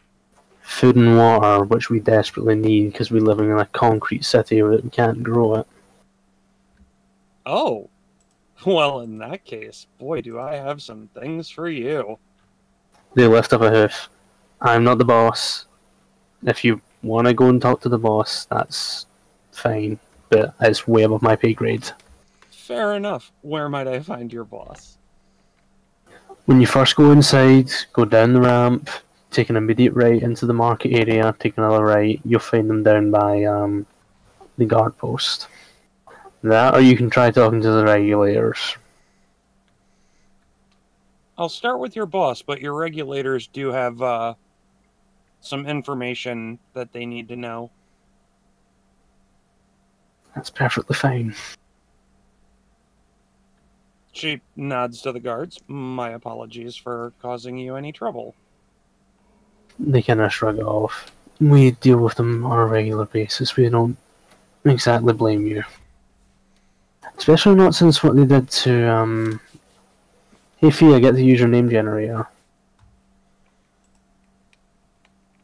Especially not since what they did to, Yellow Whistle. Oh, do tell.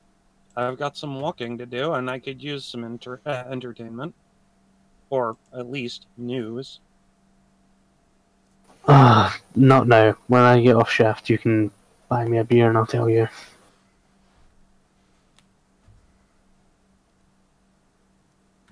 She looks over at Blueberry and Sundancer and 777. Well, our list of things to do keeps getting bigger. Yes, it does, but at least it gives us something to do, so it does. Why do we feel as though the list keeps getting bigger because of things that you are doing? And also, I don't understand how our sisters and those ponies could operate in the same space.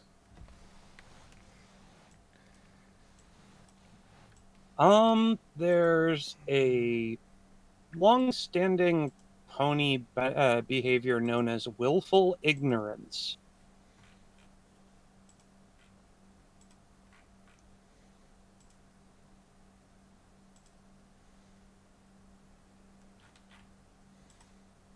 Violet steps up to enter the city, nods to the guards, and continues inwards.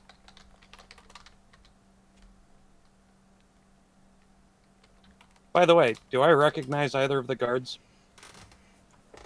Roll. Oh god, why has it done that? What would a memory test be? Intelligence? Correct. Fuck you, go with intelligence. Jesus Christ! Well, that's a crit. That's I don't care what I'm rolling against. So the one on the left, he smiles at you as he finally recognizes you. God damn it, where's the name generator? Earth Pony, Pegasus, or Unicorn? Hold on, I've got it up now. God damn, it's a shit name. The one on the left is a Earth Pony. His name is Golden Whistle. He actually smiles at you. You recognize him from back when you were doing the trade runs. He was mercenary turned guard. So, how'd that bear trap wound heal up? Well, I still walk with a limp, which is why I'm not a mercenary anymore, Violet. But yeah, pretty good. Well, hey, at least it's 3 squares, a hot, a cot, and a roof over your head. Well, I can't say I can complain too much. Well, you can still complain. When you were traveling with us, it was the one thing you were really good at, but you were also really injured, so yeah, I'll give it a pass. I'm an old man. I'm allowed to complain. She looks at him. Yeah, but still, good to see you working. Good to see you. It's good to see you alive too, Violet. She nods to the one on the right as well. He is young, new, and you've never seen him in your life. Just so you don't have to make up another name and a race for him, right? Okay, fuck you, I'm doing it now, just because you challenged me on it. Fuck you. Pip, use Fuck you, the fuck you, fuck use you. the generator I just sent you. I've got one up from Fee right now, but I'll grab it in a minute. It generates a bunch of names. So Just because you're an asshole, Adagio, this is a unicorn mare. Let's make a backstory for her. Her name's Ivy Knight, and she used to be an actual caravaneer herself, as in she was the trader. She gave it up because she wanted to raise a kid. And Violet looks at her and goes, wait a minute, you look awful Oh my goodness! Flash Primer used to talk all about how you and he used to compete. How's the kid? She smiles at you. Hi, Violet. Nice to see you too. Ruby's doing well. Last time that she was in the class that those Alicorns are running, they said she was doing really well. Problem being that she likes to go and find that Cassie zebra and go and get up to trouble. Well, you know, it is what it is. We all had our rough and tumble youth. Come on, cut the kid some slack. At least she's still attending school. Well, she's attending school and then picking the lock and breaking out at night and going and get up to mischief. And every time I try and catch her, I have to go to the regulator office. And it's very embarrassing when you're a town guard and you have to go and tell the regulator to let your kid out. Oh, getting up to trouble, not... Oh. Okay. Yeah. Yeah. So, locks might not necessarily be such a good idea, but, you know, maybe invite the zebra kid over and, you know, have dinner. Embarrass the ever-living hell out of her right in front of him. And, you know, that might stop. We humbly apologize that our sisters taught her lockpicking. She snorts. Oh, hell no, it wasn't your sisters, it was me. I taught her how to do it. I regret that decision now. But hey, if I remember correctly, you taught her how to do it so that she could get out of slaver cuffs if she ever needed to. Well, that was the theory behind it, and I think she taught her little friend Cassia, who I'm also pretty sure are more than friends, but ayo, I don't stick my snout in that business. Well, I mean, maybe you could. It'd probably tame them down to know that if they got up to a little bit of mischief, that, a little bit of mischief is fine. Ending up in the regulator's office, though, well, from here on in, just let them sit and rot it out. Yeah, but I can't do that. She's my kid. She may be your kid, but consequences need to be expected. If you do something wrong, you have to pay for it. And in her case, if she's just winding up under the custody of the regulators, they'll treat her decently enough, but keep her from doing anything she wants to do. It'd be a good learning experience. And it'd give you a night off. I've really forgotten. What did I call the male one? It was Golden Whistle, wasn't it? Golden Whistle. I should really write this down.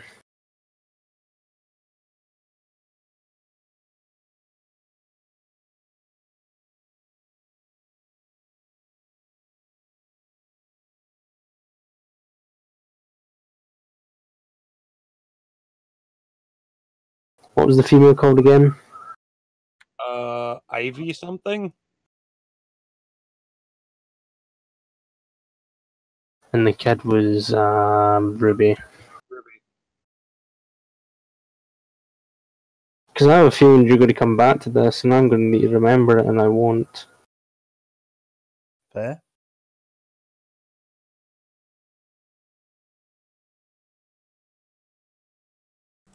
Okay, made a quick note of it. See, I can pretend I'm prepared for once. She nods to the Earth Ponies and the Pegasus that are currently outside that were listening to the sermon. Hey, E4, come here.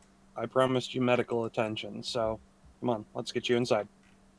They just shake their heads. Oh no, the followers do that for us all the time for free. I mean, the Alicorns are kind of creepy. She stops, looks at you, Sevens. No offense. No, they're creepy. Sevens looks disheartened. She winces. Sorry, but I gotta go. She takes flight and flies up the shantytown. Violet holds up a hoof and was about to tell her about the Pegasus Hotel. Yes, she catches your hoof and she comes back and is looking very sheepish. I'm sorry, I didn't mean it. No. I'm not gonna scold you. If you're having trouble, there's a caravan stop just up the way, a hotel, run entirely by Pegasi at the moment. They could use all the help they could get. They're offering safe haven food and water in exchange for helping out the various caravans that would stop on the way. If you've got any skills like cooking, any medical knowledge, anything that could help them get a little bit of crops started, they could definitely use the help, and they're always welcome to anybody who needs a place to stay. She opens her mouth to speak a minute, then closes it. Thanks. I mean, I don't know how to do any farming, and Mom only know how to do cloud farming. But I know how to cook if they don't mind taking in a really old mare myself. As long as you let them know that Violet sent you.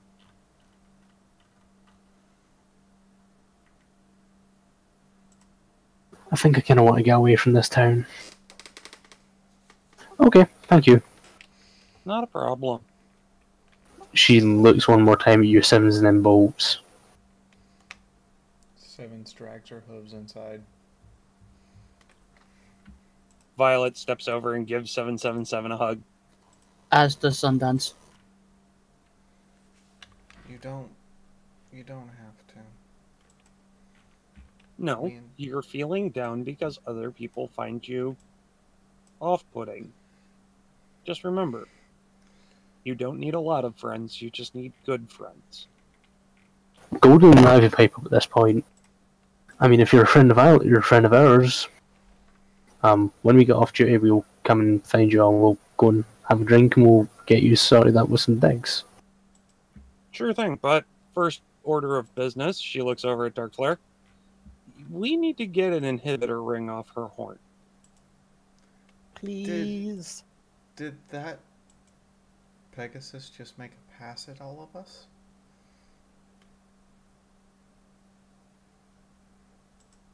Are you going to complain? No, I'm just gonna be strangely weirded out for a moment. Her eyebrow and her wing on the same side are physically twitching. Hey, if you got a plot, flaunt it.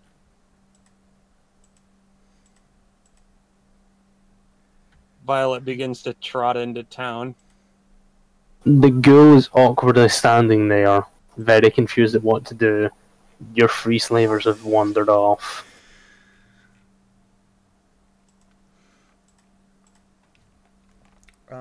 Blueberry? Yes. She levitates out the 308 and the 50 caliber machine gun. Do you think we could get these fitted where they could be on a saddle like your weapons are?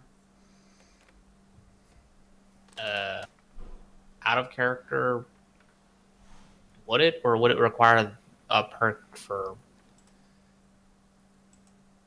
I don't know if Violet would have told it to you or not, but this is literally a place where they make guns. They have production capacity here. They also have fitting capacities. You would just need to find the right person. And I think one of the guards would probably pipe up at the moment that she started drawing out the weapons. Yeah. In fact, that's a good point. Whistles. Whistle, let's hit an impressed whistle. That's a big gun for a big mare.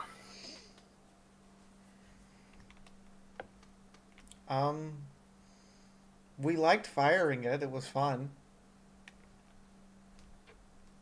Innuendo intensifies. Hey, what's your charisma? What's your charisma, Sevens? In the gi, it's 7. Whistle just kind of continues to smile. I mean, can you show me how to use your big gun?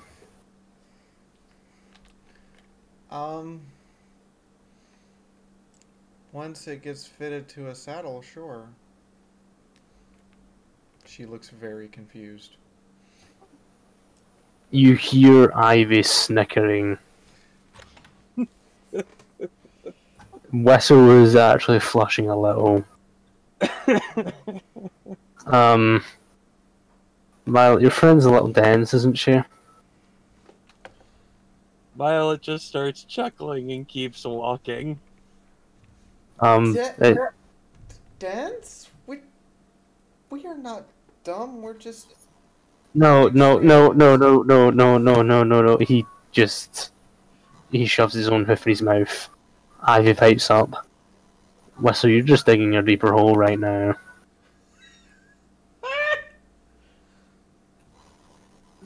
Ivy smells at you, Sevens. He was just hitting on you. Sevens looks herself over, looks up and goes, "We don't have any bruises." She face hoofs now and he turns even brighter. Great. Sundance is going to nudge Sam to be like, he finds you attractive. Fine. Now it's Seven's turn to turn various shades of, I guess, purple. Purple? Purple. Brighter purple and the purple of the purple. think it'd be more magenta. She looks at Sundancer and then Blueberry with eyes of please help. For what is worth, Whistle is actually looking away from you now. Shyly. Is she turning violet? But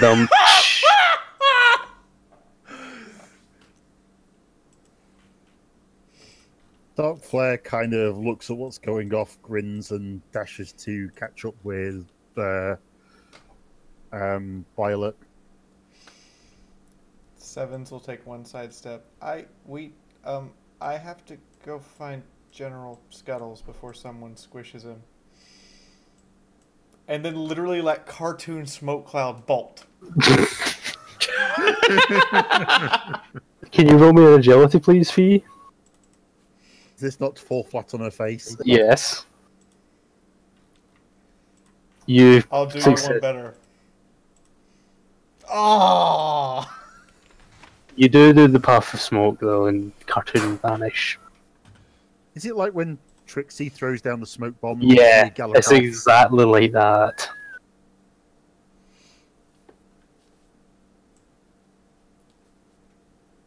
So much fuckery, not enough time. Yeah, but you like this. I fucking love it. It's great. Whistle is still blushing and looks at you, Blueberry. Your friend is really dense, isn't she?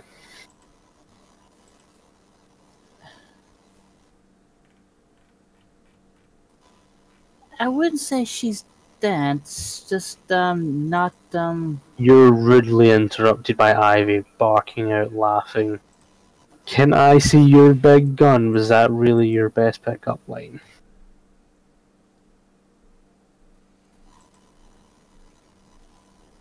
I mean, it probably. Can you show me how to use your big gun?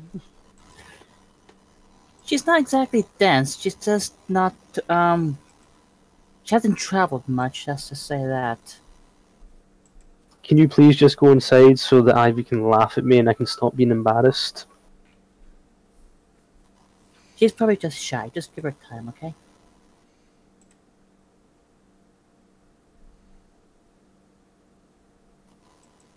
Shall we head in, Blueberry? Yeah. Blueberry's reaction to all that is, yep. Wait, did you suddenly just He's turn chuckling, red? but I'm gonna say, did you suddenly just turn red? So, now that you're all inside, you all hear the same noises. It's loud, it's busy, there's people shouting on what they're selling, their prices, whatnot. You can hear the thud of machinery stamping out metal. You can hear ammo bins being clattered as munitions are sorted and prepared to be sold. I need to turn down the music because I can't focus. Violet. Hetty, I have a question. Yes. Hetty, does your character have armor? Yes. Oh. Reinforced leather and a combat helmet. Because if she didn't, we were going to... Sevens was going to be going through stuff to sell and then notice that we still have a set of pipsqueak-sized sports armor.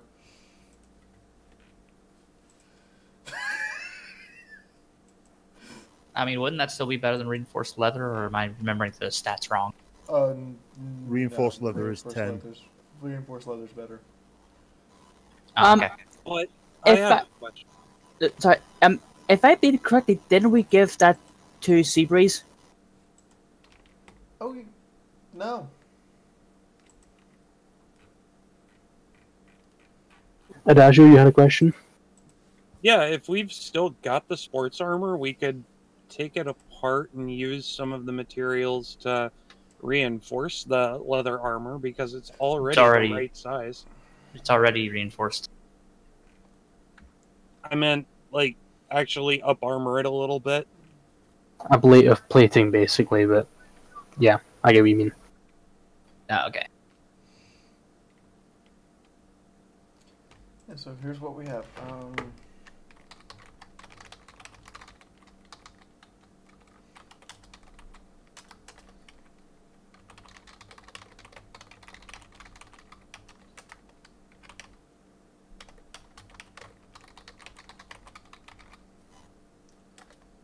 Does anybody here use a shotgun? No, I use MEWs. I could, but I prefer something with a little more range. You have a combat shotgun. No, that was that one girl's, wasn't it? No, you. That was Greasemere. Greasemere was the shotgun user. No, she's got the SMG. I gave you all a combat shotgun. Does anybody have a combat shotgun? Because I don't have it on the list here, and it's not on 7 or my Uda's character sheet.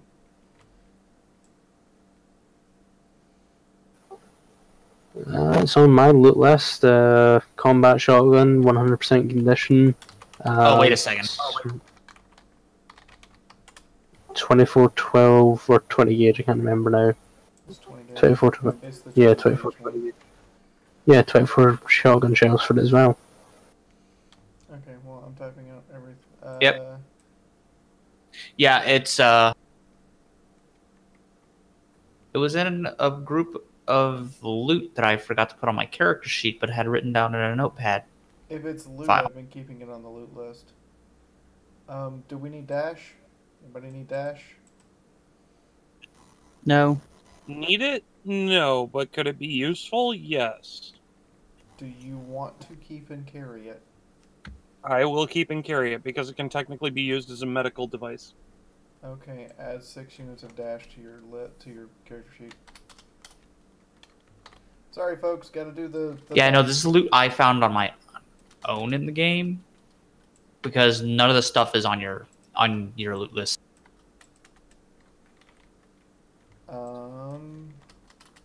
9 med X, 2 healing potions, 1 stampede, 2 packs of cigarette. Any takers?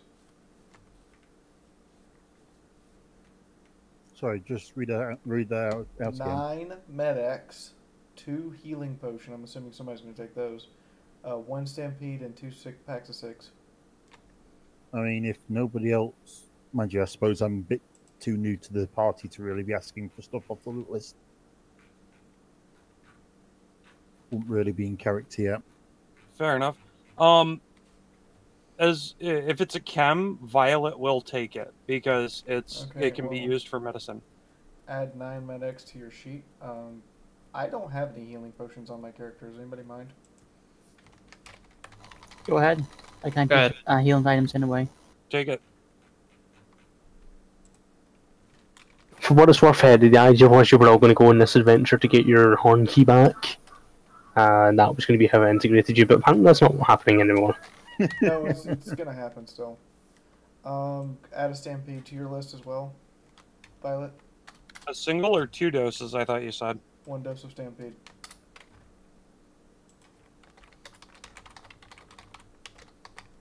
Alright, you're taking the healing potion. Do you have any bandages on the loot list? Nope.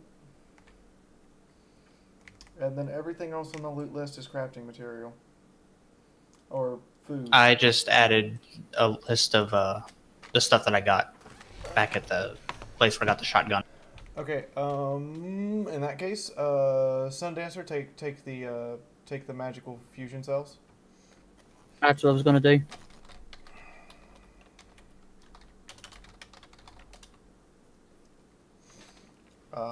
And I guess we'll add bacon to the list of random food we have. Violet will happily eat food, eat meat, so if nobody else is taking the bacon, she will. Well, no, I have a list of just food we have, and then as we like rest and stuff, I will tick it off. It's not about unless you were specifically claiming that you're eating this and no one else can have it. Well, no, she'd cook it up and share it with those people that wanted to try it because y'all ain't never had bacon. Y'all ain't never had bacon. Alright. Blueberry has. He's been a merc long enough.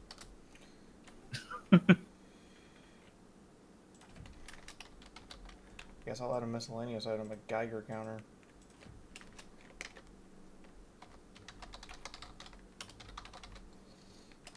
Something that would be a lot more useful if we didn't, have an Alicorn that could say, Tingly. I'm healing. Radiation. Tingly, yay. Okay, Do bear in mind that she can't tell you how many rads you're taking, that can. She can't tell you how many rads True. you're taking until she turns into a black alicorn and goes, I've taken a lot of rads. A little bit sunburnt now. So that's everything you have to work with to sell Violet.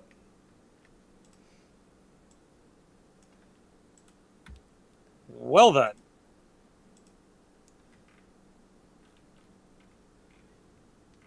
And then type in your requests if you have some.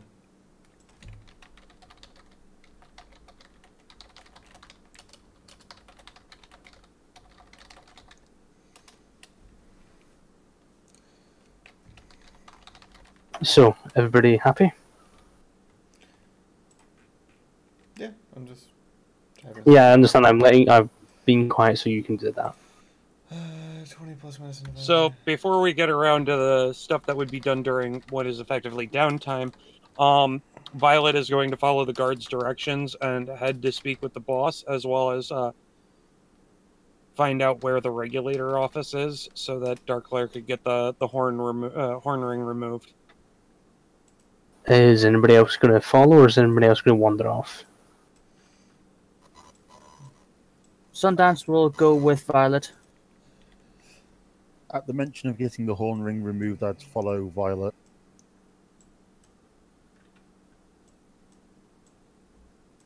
Blueberry, I'm sorry to do this to you. Roll me luck. Oh no. Why are you sorry to do that to me? That's my second best skill. Oh, never mind. And I crit. Holy shit! Where's Roll20? What have you done with it? Okay, roll me perception to see if you see this coming. You have it at a +4. If you not won this again, I'm gonna... No, but that's pass. You see, stomping across from the other side of the town, a mare you haven't seen in at least 2 years. She is built like a fucking brick shit house. It's Cherry Pie from when you were a ranger. She is smiling so fucking bright as she basically pushes people out of the way and marches to you. Hi? Before you can even say hi, she reaches up and hugs you. She's still as strong as ever. In fact, let's roll.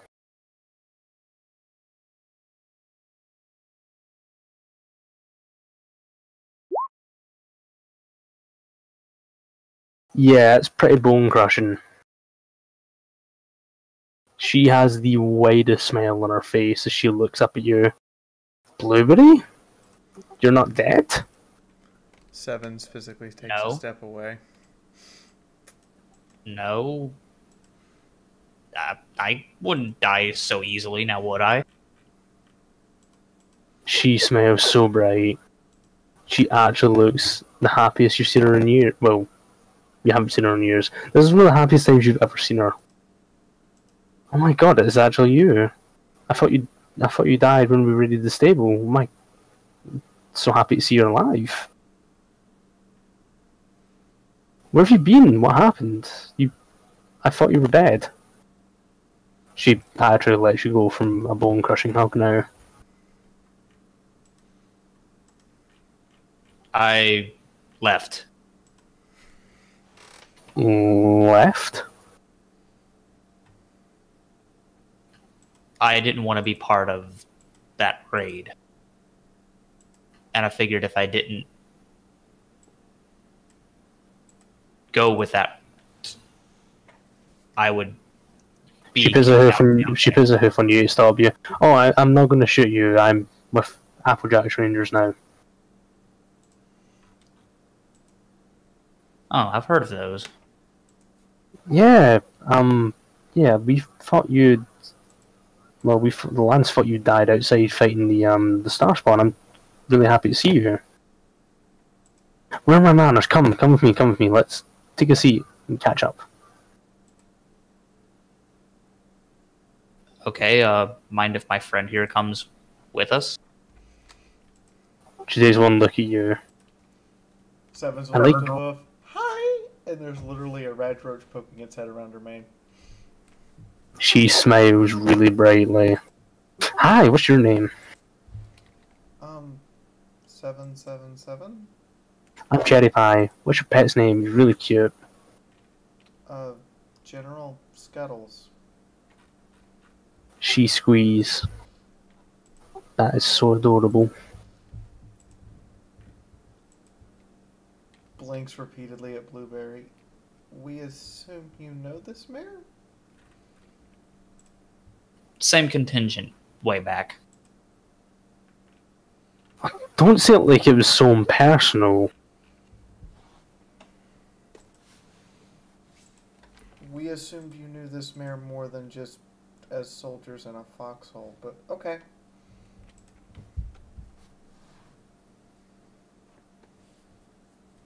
You did believe that this person was actually your friend.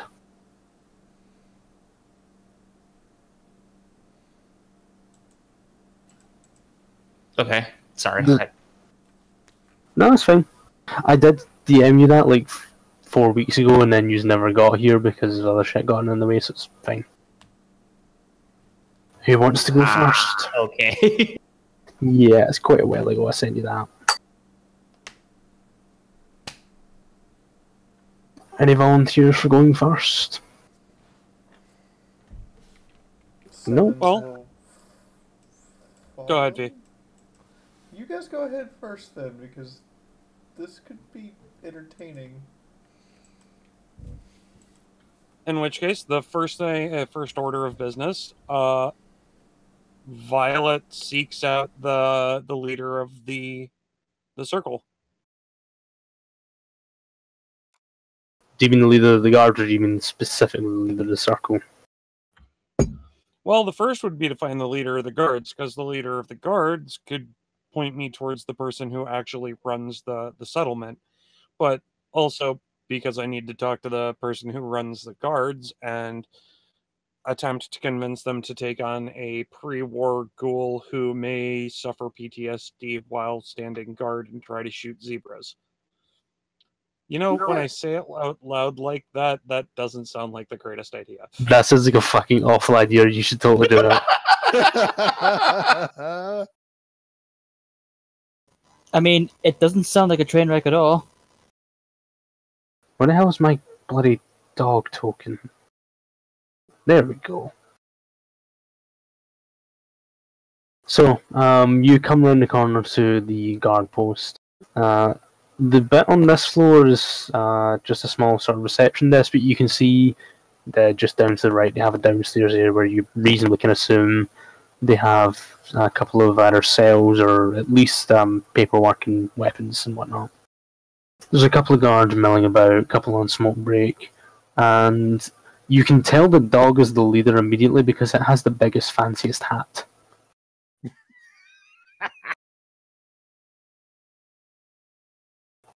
Biggest, fanciest hat. Okay. You know what? Let's make it even better.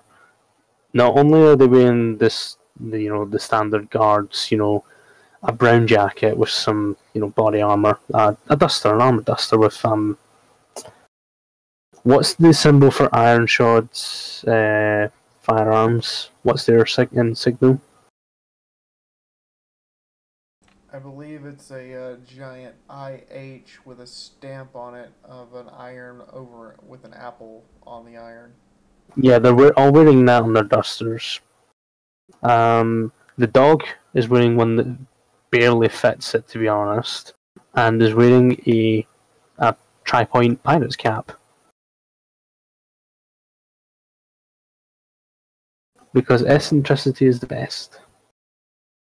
Well, Violet will walk up and smile and greet him in a familiar way because she's been here numerous times before. What is his name?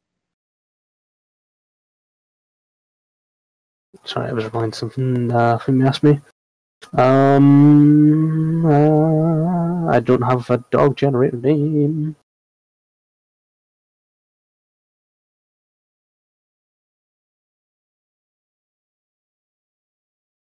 Okay, I don't have a dog generator name. His name is Frozen. Because I can think of anyone else. Frozen or Rosen? Frozen. Okay. In fact, I'll give you going with that name because you will know him. So he's been here for years and years. He's in his 50s at this point. But you do know from his stories that he tell you when you were still a kid and you were roaming around the area with Flash that he is in fact from the frozen north. So he has actually got a white coat. There you go. Hey, Frozen. So, what are we up to? 350, 360 now? Turns around from what he's doing at the desk. Violet? Is that you? Sorry, I'm going a bit blind. Who else would make a joke about your age and dog years? Come on. Flashwood? It's probably where you got it from. Ding, ding, ding. So. Wait a minute. Wait 1 moment. He turns around, grabs a pair of glasses and puts them back on and sits down. Ah, there we go. I can see you now. Since when have you needed glasses? Since I hit about, oh god, probably 45. Has it really been that long since I've actually stopped to have a chat with you? Good grief. I've been a terrible friend. Well, it's not your fault the Flash likes to go and wander around most dangerous places, which was never really the place for a kid. Two of the guards kind of awkwardly shimmer out at this point. And, and at that point, one of the, she looks at the remaining guards. It's better than where I started. Anyway, I may or may not have run across a group of slavers on our way here from Ashtown. He lifts his paw up immediately. If you're wanting to claim the bounty, remember, I don't do that anymore. That's specifically the regulators. Actually, I don't care about the bounty. I left the body of the only one we actually had to kill. The others of the original group we left behind as well. I think we buried them. I can't remember. No, the one that tried to convince me that slavery was a good thing wound up a crumpled mess on the hood of the car. So some pony tried to convince you slavery was good. Yeah, I thought they were crazy too. Turns out they really were, because they thought that I'd let them go. Anyway. He lifts up a paw and stops you again. Violet, what have I told you? Don't just bring in new ponies without introducing me to them. Oh, see, that's what I wanted to talk to you about. I haven't been able to find the 3 that we brought in with us that I was going to introduce to you. And have you whipped them into shape to being town guards instead of people trying to commit slavery? Because they actually seemed like they'd be willing to listen. One of them, Bright Pink, probably should have beelined it straight to talk to you. I don't suppose they have a bounty on their heads. Maybe? Regulators probably grab them up to make them pay their bounty. Fair point. Now, who's the kid? Dusk. What is it with calling me a kid? Look, cutie mark. He just smiles at you, and he leans down, and he comes closer to you, and he pinches your cheek. Oh my god, you're so adorable. If I didn't have this ring on my horn. He grins down at you. He reaches into a pocket and pulls out a Sparkle Cola Rad. This one's for you, little one. Oh, yay! Tucks it into saddlebags. I'm finding it harder and harder to believe that you're a fully grown mare and not actually a child. Oh, hush. We have another mound. Out of character. That's racist since you know Mayuda. No, she said she's finding it harder and harder to believe it. Not that she doesn't believe it, just that it's getting harder to believe it. This is just going to become a running gag in every single game I run now, isn't it? Somebody's going to play a character that looks like a child, but isn't a child. Pretty much. You know what? I'm gonna throw that expectation on its head and create a dragon that's actually a child that's bigger than Sevens. I mean, I'm just gonna point out that ever since Sunrise was apparently became a lolicon, this has been a running theme.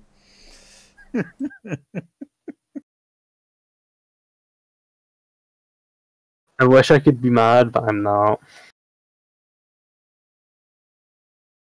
Anyhow, if you could have a couple of your guards check with the regulators and ask if any of them know Violet, and if any of them cringe, those are the ones you're looking for. If they just speak up and say, yes, they know me, probably not. But if they cringe, you know you found who you're looking for. The dog turns to the two guards still in the office part of the building with him. Looks to a pink unicorn. Bubblegum, go and check the regulator office, please. She gives a small nod. As she's walking away, calls out, and I need to find another name. Also, while you're there, tell Colt that he still owes me money from the game last night. With that, no one's off. Also, I wanted to just kind of stop in and introduce you to a friend that we made on the road. And she points to the ghoul. The ghoul is looking extremely confused again. What was his name, by the way? Fuck, I didn't write it down. Sergeant something. We'll just call him Sarge. This is when when it comes out on like the release that everybody gets to laugh at me because I forget everything. Let's just call him Sarge because then I feel less stupid about it. That's what I was saying. Just call him Sarge. So Sarge here decided to try and take pot shots at us because he thought we were zebras. He was kind of stuck in an old memory. I may or may not have completely and utterly destroyed his false reality and brought him into the current reality. And he needs a way to help people do better. And I figured your hooves hands are a little bit tied trying to keep up with all of the guards here, that some of them are still having trouble with shooting straight. And shooting straight, staying sober, not being corrupt, gambling. Yeah, there's a lot of problems here. You gamble. Yeah, but I do it on my off-duty hours. It's totally acceptable that way. He grins at you. Fair enough, but I figured that he could help out. He's a sergeant. He is from the, time of the war, so a little bit of discipline, proper aiming. I mean, you do have a weapons manufacturing facility here, and, well, everybody's got really nice, new, shiny guns that are capable of shooting in a straight line. It's the people that are wielding them that aren't. Hey, James? Yes? Roll perception.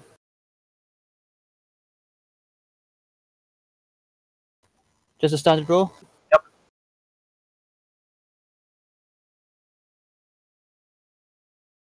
Sarge is clutching his gun protectively as Violet is going on and on about how there's all these brand new guns. What condition is the gun in? It's amazing condition, to be honest. It's a very old rifle, but he is obviously taking great care of it.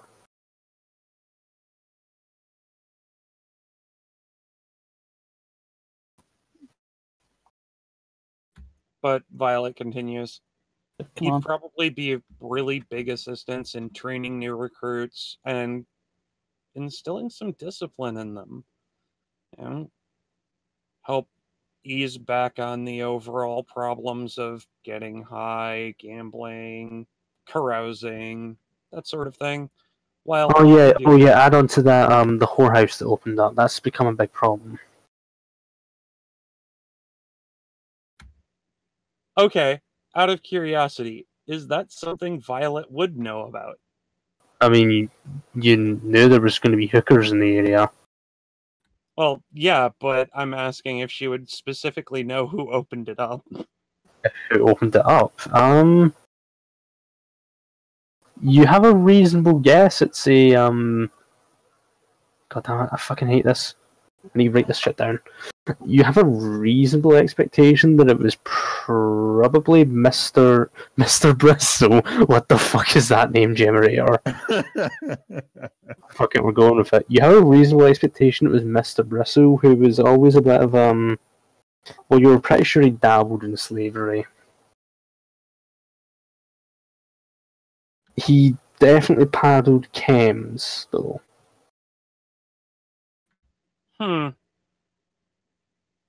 If it's who I think it is, I'm gonna have to go make sure that he's on the up and up. I mean, I have enough fire spit out as it is. Slavers have been getting more active lately, and we've had a couple of raider attacks, so he turns and looks at the sergeant,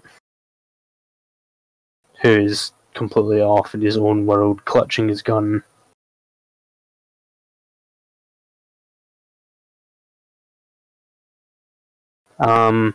Is he okay, Violet? Well, like I said, when we first found him, he took shots at us, screaming that we were zebras and that he would eradicate the striped menace.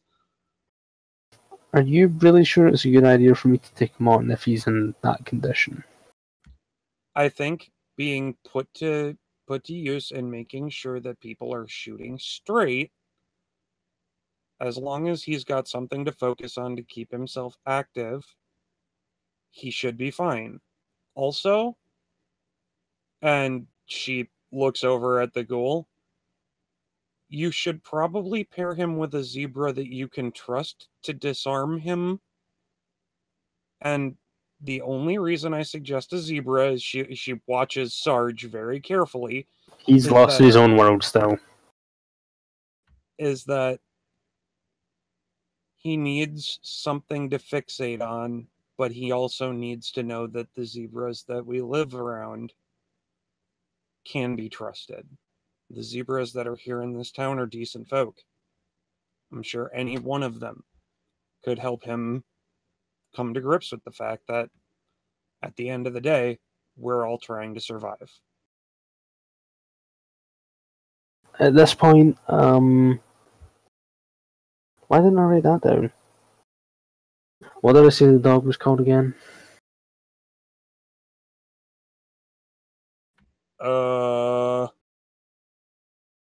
It was Ice.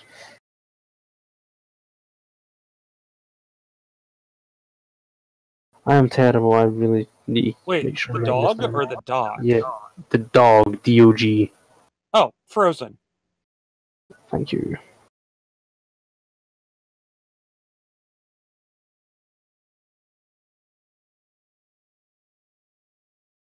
At this point, Frozen starts snapping his paws to try and get the sergeant's attention, but he's been so lost in his own world and clutching his gun, as he snaps back to reality, he pulls the trigger.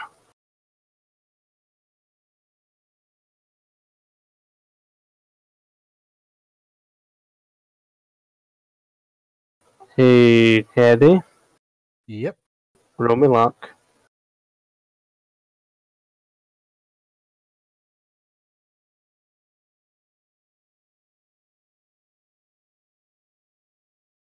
Pass.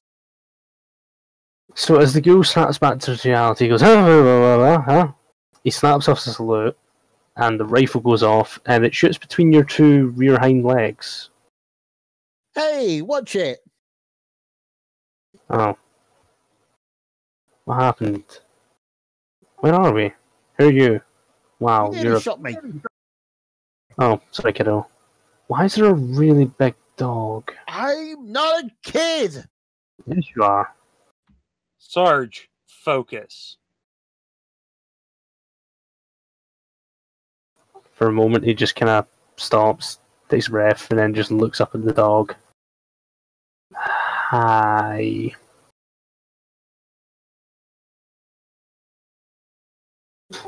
Frozen just kind of grins back. I think you and I need to have a chat. You gonna be okay on your own for a little while, Violet? Well, I'm not going to be on my own. I need to go talk to the regulators anyway.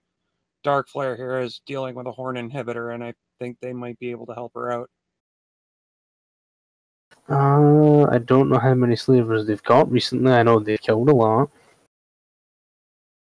Well, if we have to go looking. Which direction from here were the slavers that had got me? They would have been never reach ready. They would have been west. Well, they were west of here. You don't have a compass. You don't know that. You just know what direction to go. All right. Points. They were that way. Fuck you. You know the exact street paths you need to take. So recite the names of the streets. Fuck all of you.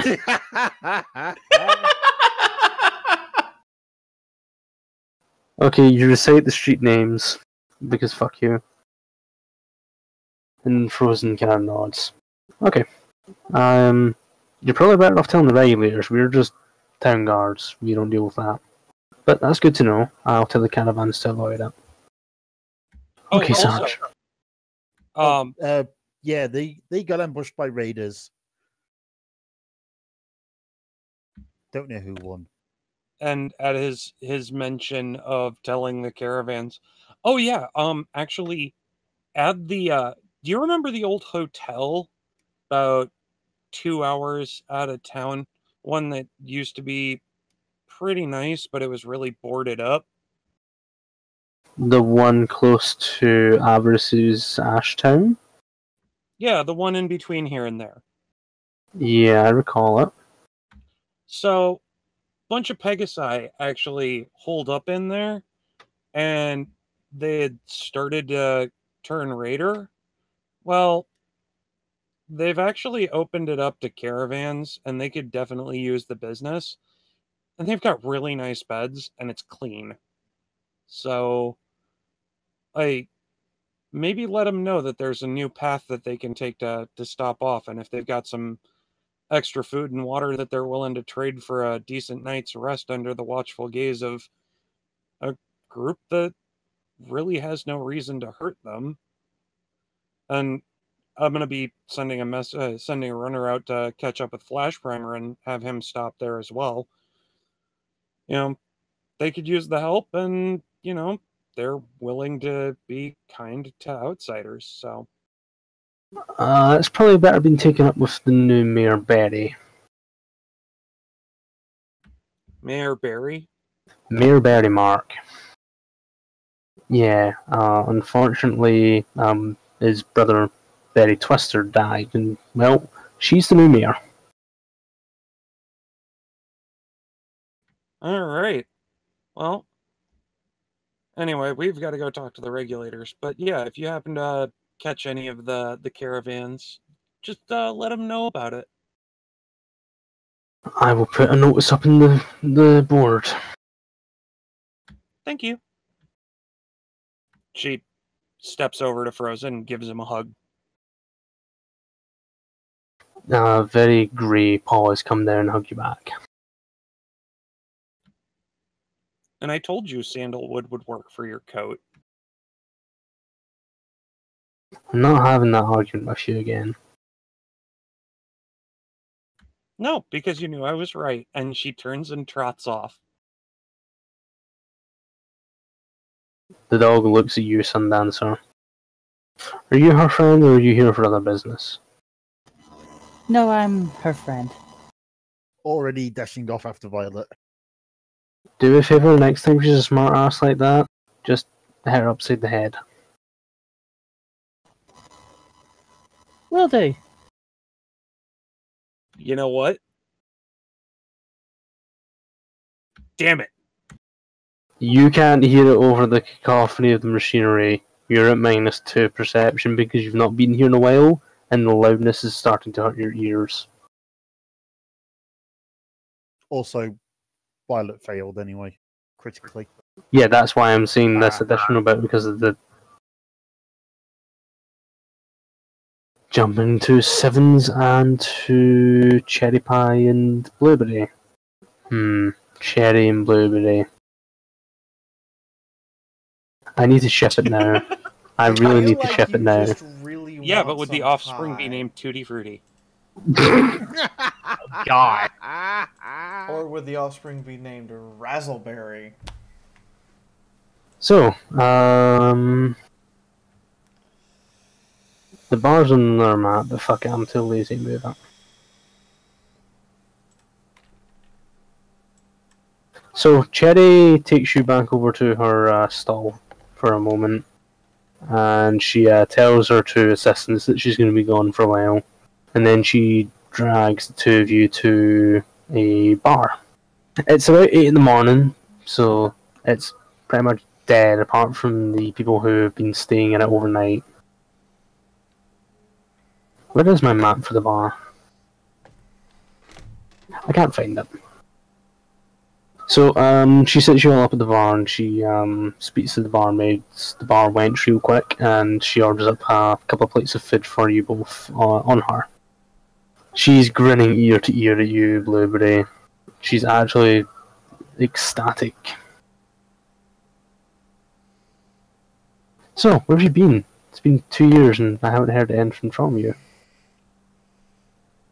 I just didn't know how to get in contact without alerting the entire contingent.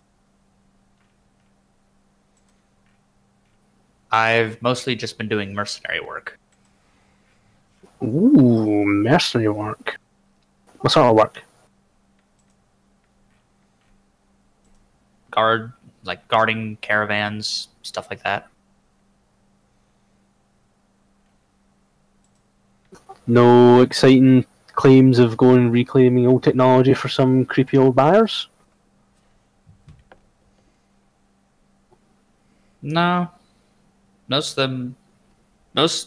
ponies don't really go for the kind of technology that I'd be good at getting. Oh. Why didn't you... She kind of lowers her voice for a minute and looks side to side and drops her head down to yours. Why didn't you tell me you were going to leave?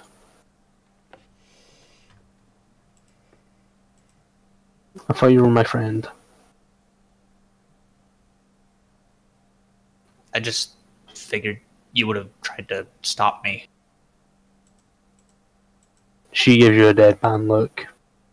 Me, the one who turned traitor and joined Applejack's Rangers. You hadn't at the time. It's because it didn't exist at the time. Exactly. So why didn't you ask me if I wanted to come with you? I'm not really sure. Sorry.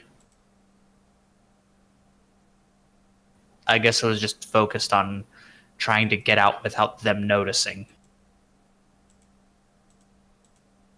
She kind of shrugs and sighs. I guess that makes sense. She turns to you, Sevens. Hi. Sevens is trying to see if the red roach will consume alcohol, because she won't, and then she looks up and goes, "Oh, hi.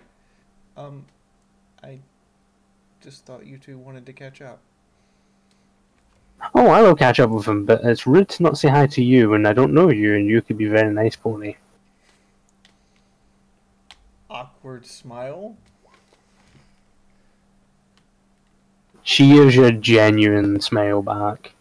Also, what are you doing with your pet? What was it, General Skulls? We do not find this substance pleasing, but we wondered if he did. Radroach does not find it pleasing. Apparently not. It has very angry antennae.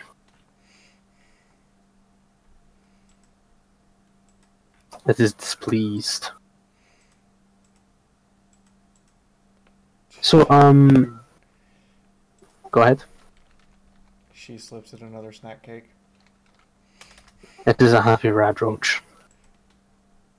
If Radroach likes things simple. So, how did you meet Big Bluebot here? She thinks on it. We did not meet him. He met us. They, found me locked in a bank vault. You get the most intrigued grin, Glacier. Bank vault.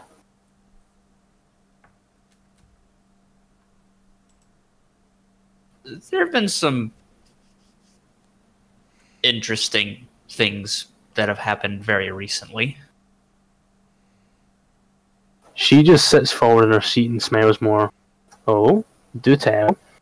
I do love a good story. Well, as she just said, my group and I found an Alicorn in a bank vault. Why were you in a bank vault anyway? Ooh, was it one of those really cool mercenary jobs where you go in and you do a big, great heist and it's super awesome, cool like the old Holovids? She says this while leaning slowly more forward and forward and forward in her seat until she falls over. Sevens leans back and back and back and then sees her fall and goes, "Are you okay?" And then, let's see.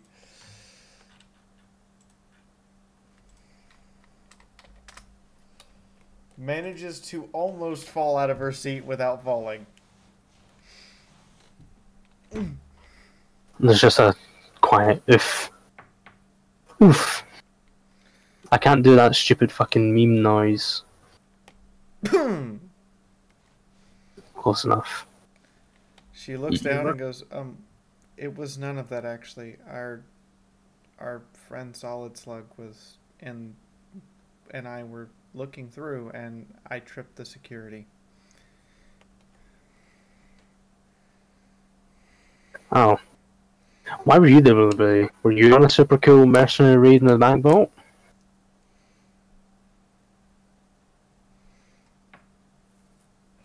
At this point, she pulls herself back up and sits in her seat. Out of character, why were we at the bank again? I don't remember. It wasn't even a bank. It was a Ministry of Morale torture room. Alright.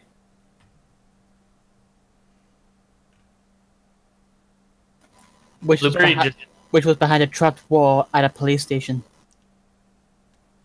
Blueberry blinks. Oh, wait, it wasn't a bank. It was a Ministry of Morale. It was like a hidden area in a police station that was basically a Ministry of Morale torture chamber. Her eyes go far too wide for this. It's a bit morbid, and she's smiling. Oh, really? You found a Ministry monitoring station? That's super cool. What was there? Mostly robots and torture equipment. And a vault. A vault? Yeah. The one we found Sevens in.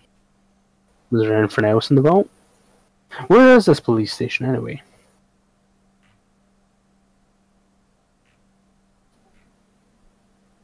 Nods in the direction of where it would have been, because I don't remember out of character which cardinal. It was on the road. It was on the road between Ashtown and The library.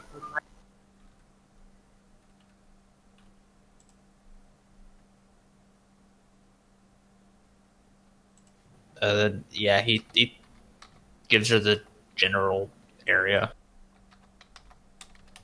And there was anything else in the vault? Nothing too noteworthy, if I remember correctly. Just some There was memory orbs.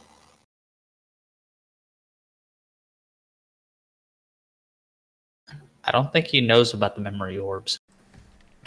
Sevens levitates out 3 orbs. These were there. Oh. I didn't realize that there were any memory orbs in there. We haven't had a chance to look at them, but yes. She just grins. Oh, that's super cool. Need to tell me what's on them.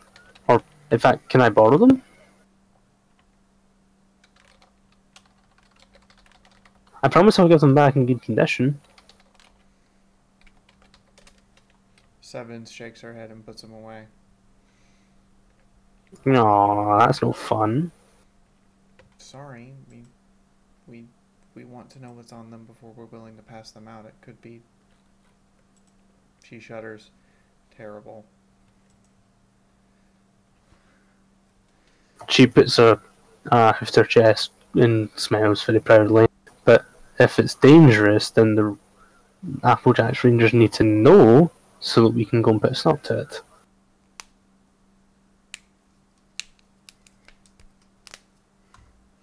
Blueberry's gonna pipe up and say, let Sevens watch them first, and then I'm sure if there's something dangerous that you could help deal with, she would let you know. That seems fair. So you've just been a mercenary for 2 years? Yeah, it's decent pay. You ever thought about joining back up with the Rangers? Not with the Steel Rangers. I've debated the Applejack Rangers, but I didn't really know how to go about that. Well, why did you become a merc anyway? What do you mean? Well, why did you go from being a Steel Ranger to a mercenary when you could have done anything? Because I still want to help. Why not a regulator?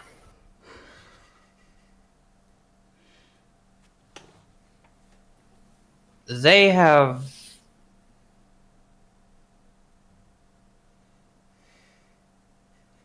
just something I didn't really want to help with. As I know, she's not being interrogative, she's just being inquisitive. Oh, I guess that makes sense. That, and I'm not really a fan of taking trophies back. She kind of shrugs. I mean, it's kind of barbaric, but at the same time, they kind of need to validate. I can understand it, I just don't really like the idea of lugging around parts. Yeah, it's a bit nasty. What are you doing in town anyway?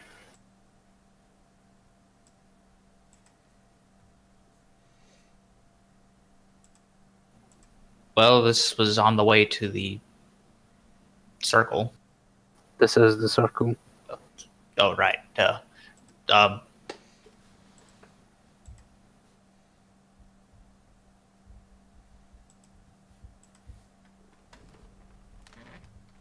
Wow, I can't remember why we came to the circle.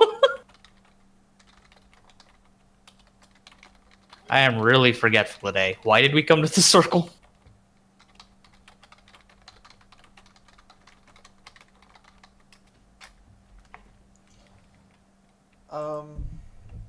We came here because Violet wanted to talk to some ponies about curing your friend Mayunda and treating the other ponies that drank and used the tainted potions. And also, at this point, we came here to get the slavers and that ghoul that shot at us someplace they could turn their lives around, I think? That was an out-of-character question, but that gets the information out. And also to help with the Pegasus Hotel so that they can drum up some business. Welcome to the Hotel Pegasus. I don't know. Yeah, kind of hard to make a parody of that. Are you going to do Hotel Pegasi in place of Hotel California? Yes. Maybe. Because if that's the case, it would be Hotel Pegafornia. Welcome to the Hotel Pegafornia. Actually, I could have said California, but okay. That would make more sense. Cherry just smiles. So, you're looking for work?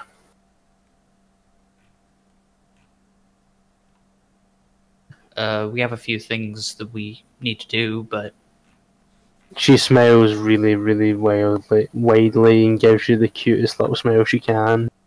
Can you maybe do a totally minor little big favour for your best pal? Depends. That's a point. Roll perception.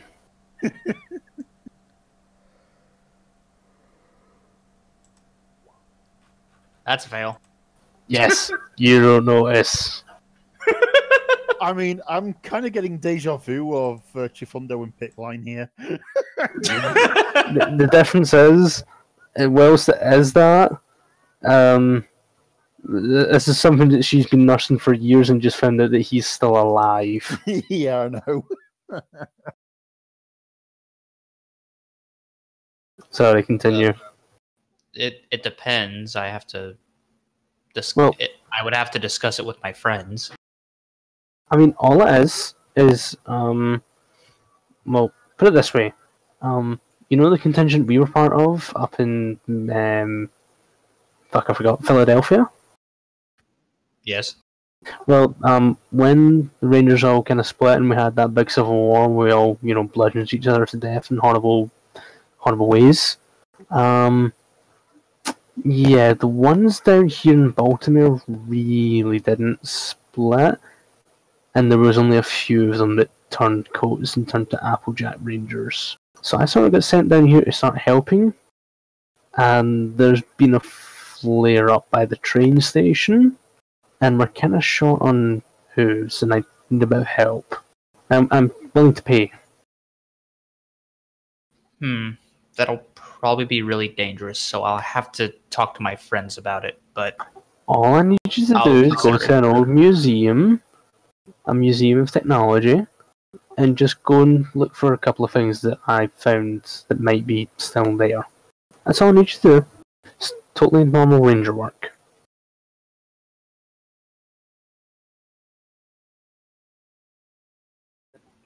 I'll have to talk with my friends, but we probably could do that. She grins really wide and hugs you. Oh, thank you, Blueberry. You're welcome. So what have you been up to?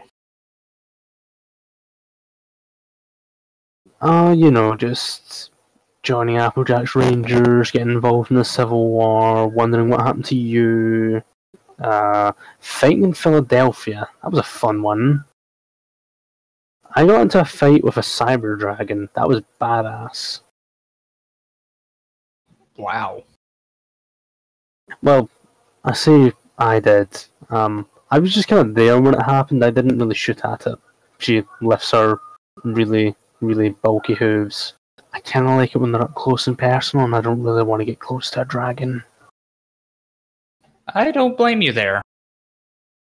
But yeah, that was kind of cool. And then for a while, we were sort of at peace with the Rangers, and she rattles on for the next about hour and a half, retelling stories. She goes on and tells you stories about what she's done. Essentially, it amounts to going finding technology and then giving it to towns, repurposing the old tech of the world and helping, rebuild with it.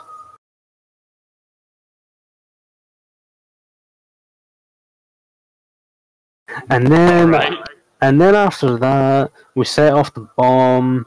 And the train station, well, the subway's no longer usable. We kind of collapsed the tunnel. That was probably the most fun I had. And oh my god, look at the time. What? You don't have a watch. Points to the clock sitting behind you in the bar. Sevens turns, looks at it, thinks about it. I think that clock's off. Why do you? Why do you think that? Magical Alicorn sense?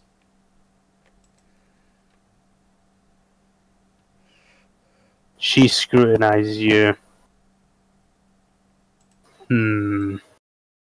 I might be a simple mud pony,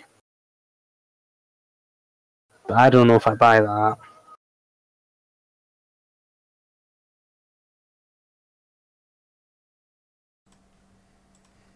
Bluebird just chuckles at this.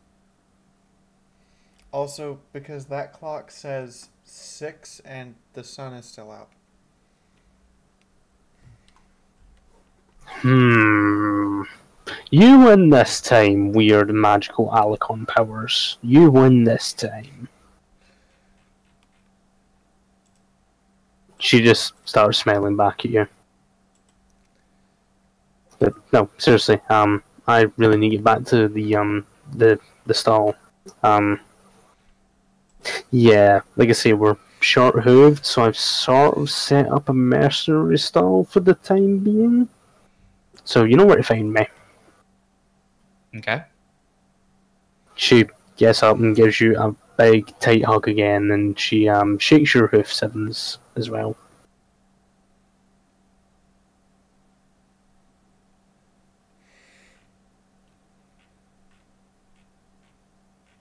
He's gonna return the hug. She gives you a brief nuzzle to the cheek and whispers to you, "We should meet up for drinks. Just you and me, though. Your friend's nice."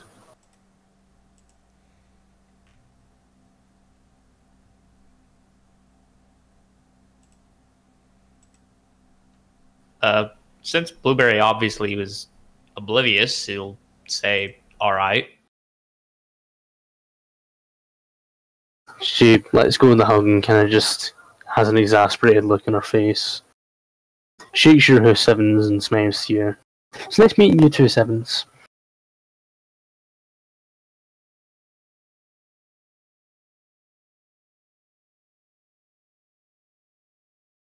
She shrugs and takes up.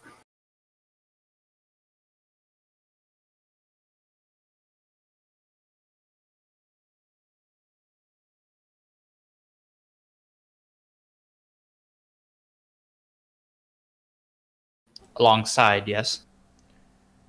You fought alongside her. And we totally didn't, do other things together, Blueberry. But anyway, I really need to go. Bye. And with that, she bolts. Sevens tilts her head. What other things?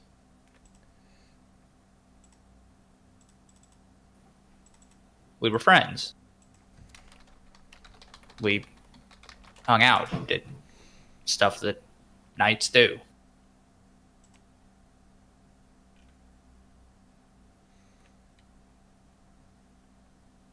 Hung out, shot at a few alicorns. Not something you want to say to an alicorn. We should go see my sisters and then figure out which pony here can fit a battle saddle to me. I think that you or I are the only two that could have such heavy weapons on us. Blueberry nods. You're probably right on that. We also thank you. I didn't get to say thank you when you showed me how to use this. And she holds up the machine gun. Blueberry not a problem. You hear from in the bar. You don't see who it is, unfortunately, but you do hear somebody shouting, "That's a really big gun," followed by snickering, and something God damn. thudding. Something going thud, and the snickering stopping.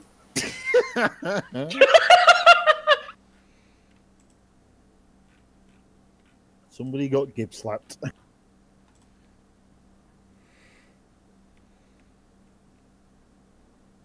Jumping back to our other folks. Dagio, Sundance, and I'm going to keep forgetting. I keep going to call you Dusk Flare. I noticed. And Dusk Flare, what are you all doing? I believe we were doing regulators. I'm gonna let that sit on the context that we just went over.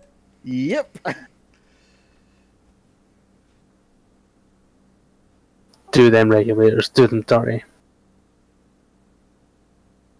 Do them dirty, do them hard. Do me daddy, do me rough. That's lewd.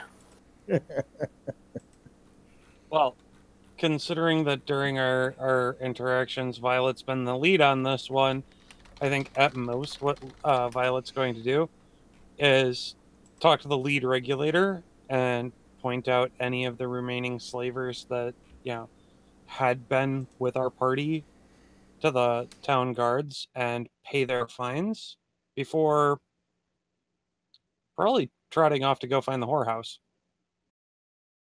Hey, what about my horn? Well, I figured at this point it's up to you to point out that you've got it and you want it fixed.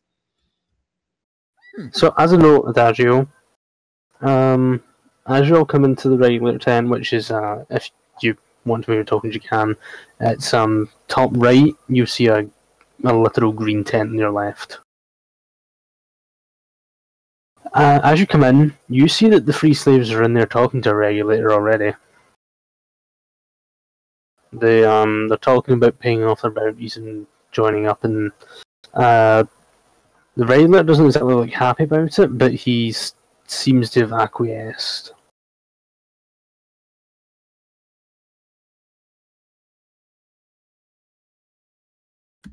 Do any of us recognize any of the regulators? Roll intelligence, I guess. Regulators roam fairly often. Sure, you recognize the one behind the counter as a mayor you know is Snowy Blossom. Hey, Snowy. Take it these three have been trying to pay off their bounty? She nods, kinda a bit bored. Yeah, I'm pretty sure that Rever's just gonna take their bounties off them anyway and just put them in lock and key and make them work it. Well, how about this? I've already talked to Frozen and seen about maybe getting them acclimated with the town's guard. If I can pay up their fine. She shrugs. No, I don't know. I don't want to take your money off you for what they're doing. I'd rather make them work it off. Well, thing is, the reason they're here and not 6 feet down is because I convinced them to turn over a new leaf. The pink one pipes up from where he's being not detained and wrestled down, but definitely put into a corner. That's what we've been trying to tell them, but they're not wanting to listen.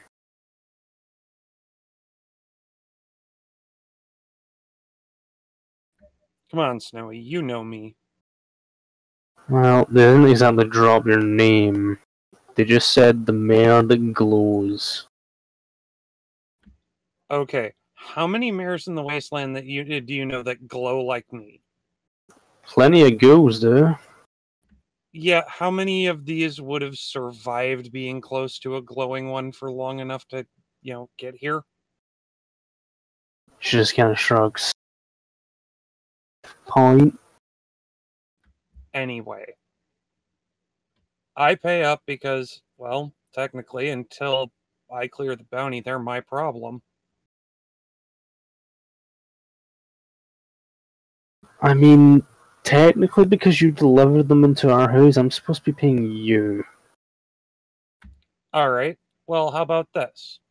You pay me, and then I pay you to let them out so that they can become productive members of society. She just kind of puts her hoof to her bridge of her nose and rubs it. I really hate when you bend rules. That's not bending the rule, I'm paying off their debt to society. No, you know what I mean when you totally play the rules in your favor.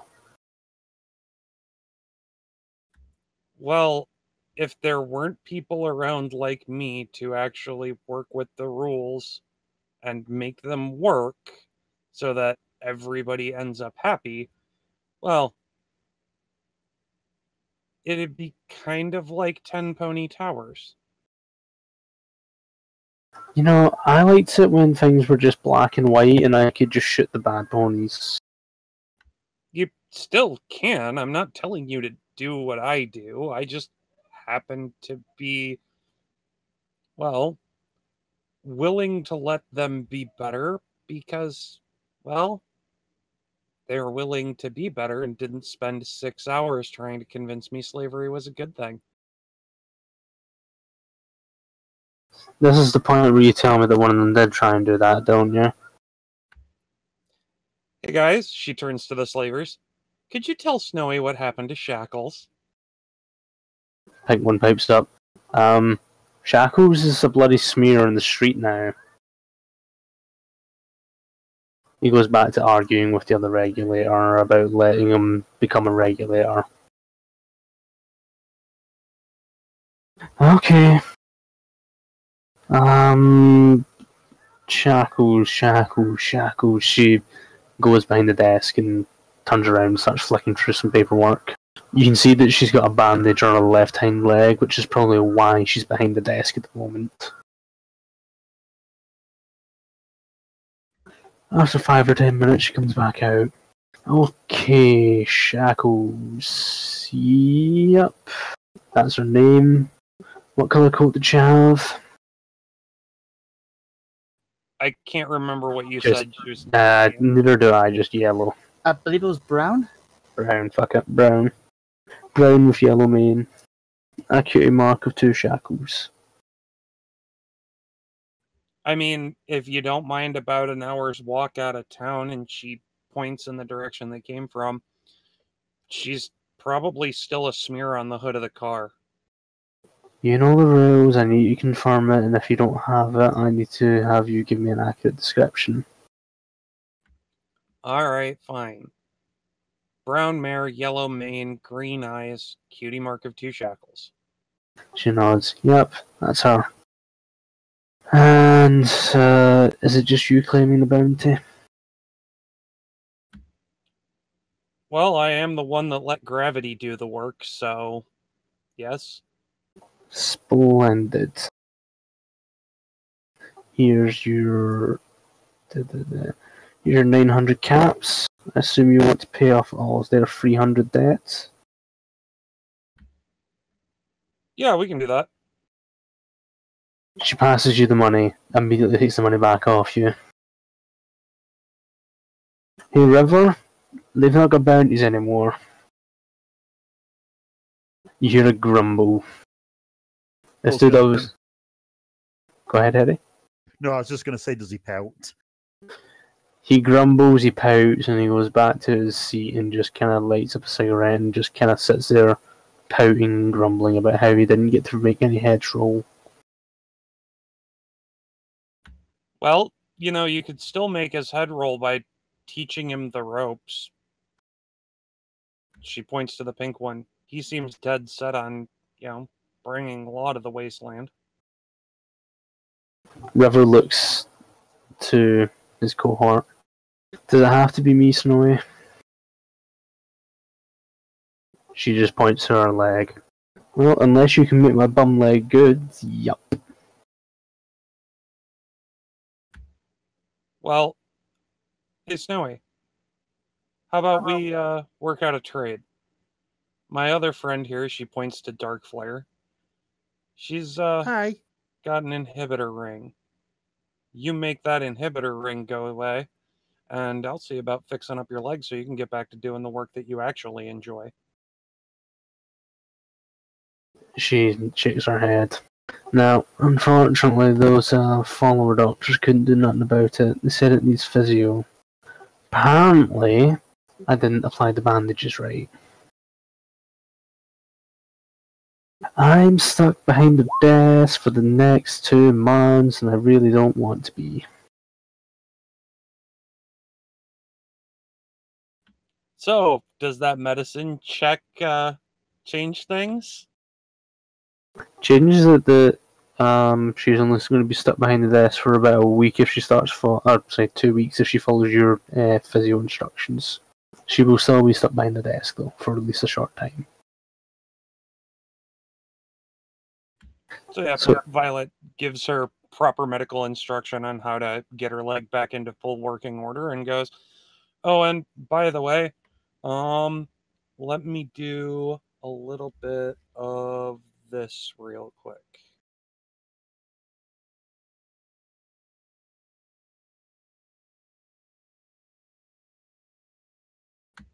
So, yeah, she'd gradually, her limb would gradually restore 29 hit points.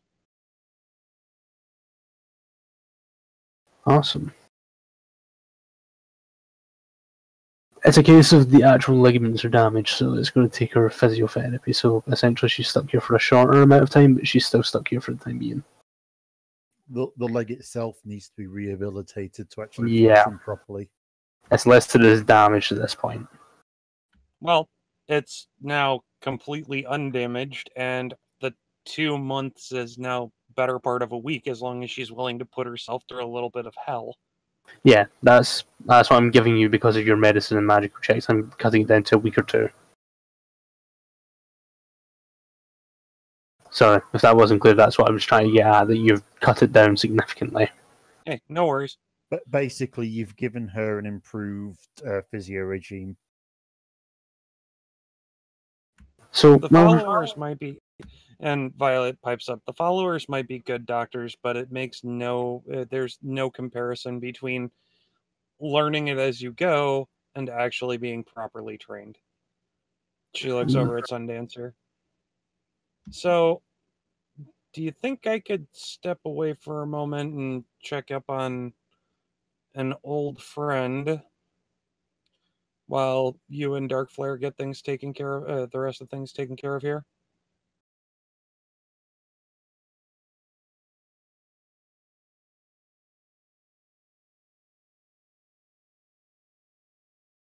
I think that was a cue for you. James? Yeah, okay.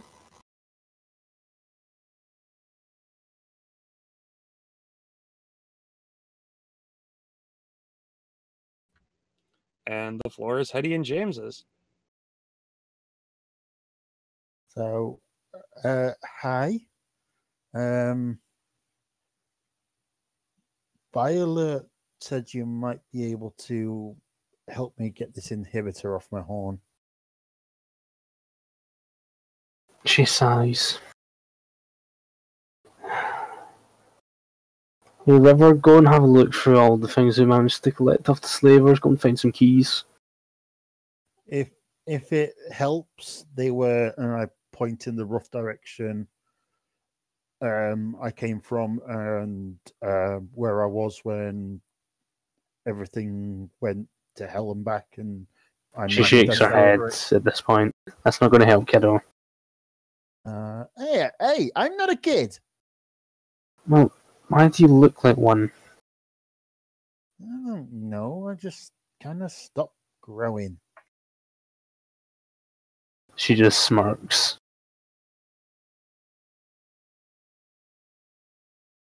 You're small. Yeah, that's kind of obvious. So adorable. Anyway, River, go and find me some keys and let's test them. At this point, the pink one, who nobody's asked his name, thankfully. I'm so happy about that. The pink one continues to follow him around, arguing about how they should let him in because he has valuable information.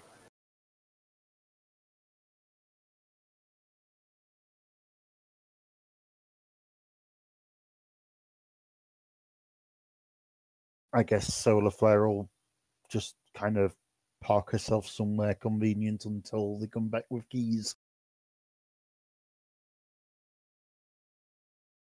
Sorry, I'm just checking something now. Oh, never mind, Joe, I see what you're DMing me about. So, Yeah, so you hear a bunch of exasperated sighs, a bunch of boxes being shifted around and bumped and banged and dropped, and some arguing from the pink pony, who really wants to become a regulator all of a sudden. After being mind raped, looks at Fee. so lots of slavers around here then? Oh, yeah. This town is rife for them. Huh. Why were you all alone anyway? I'd rather not talk about that. What's your name? Oh, it's Dark Flare. She turns and goes and looks through her stacks of paper again.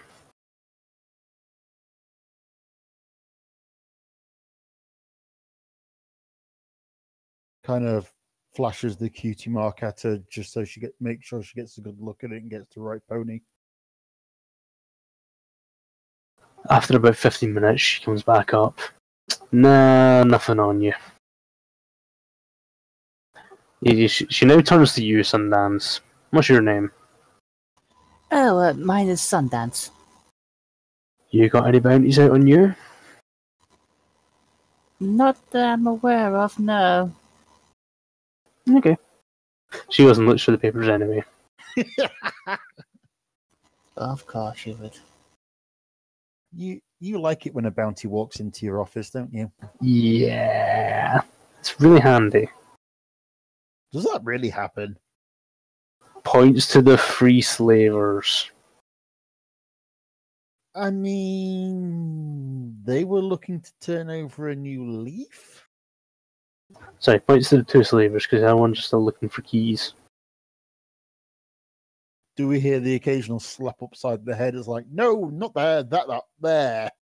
You hear that occasional slap upside the head of, no, wrong place, idiot, and no, you can't even look for boxes, how are you going to be a regulator?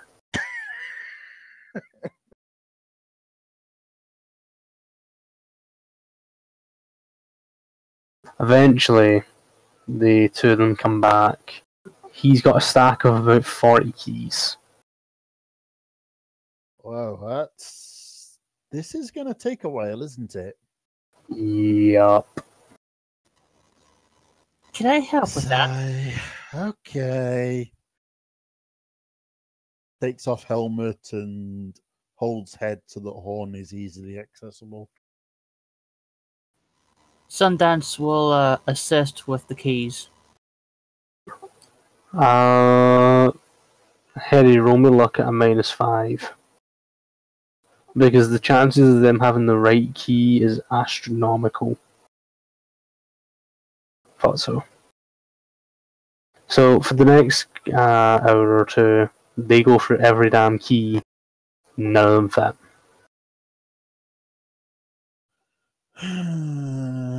I guess we're going back there to see if the key's still there.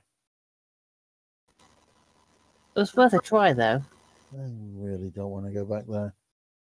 Well, I mean, you could go and try and speak to our resident locksmith, and by locksmith I mean thief. And where is this pony? She shrugs. I don't know, probably stealing stuff from the residential areas. Would Violet know him? Or her?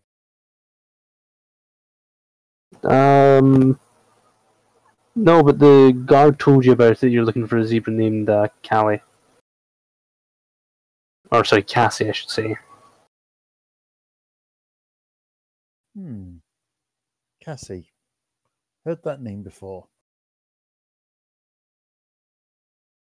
If you find the breaking and entering, please tell her to come back and report here so that I can give her a lashing. Shudders a bit too hard. Okay.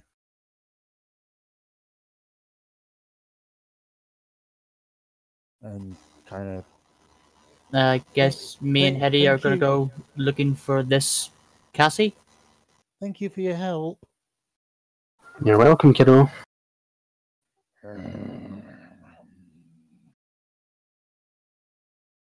And steps back out of the tent and looks around to see if I can see Violet.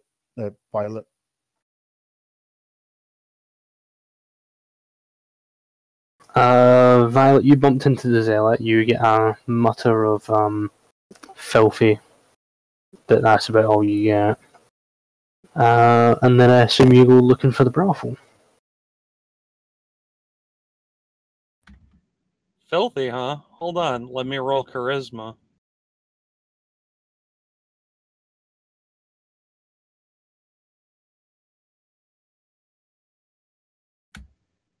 Betcha the zealot still looks. He's at a -3 disposition because you're a mutant, so he still looked, actually. He still had a glance. Just because I'm immune doesn't keep you from looking, huh? He shrugs.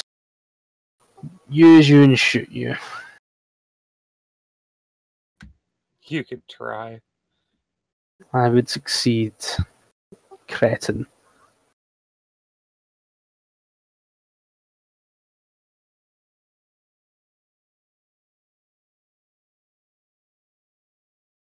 She steps back and looks over at the regulators. He just threatened to shoot me right next to you. How does that feel?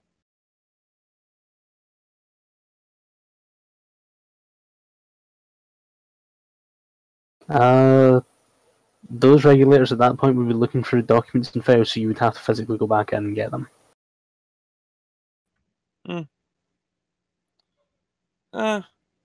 I may just have to report you to the town guard. You threatened to murder me in broad daylight, and I have witnesses. Uh-huh.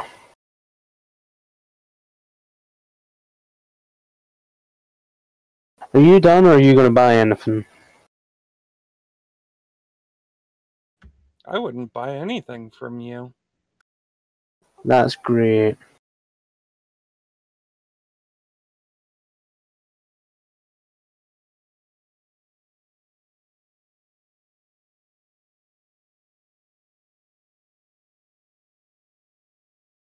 What is this?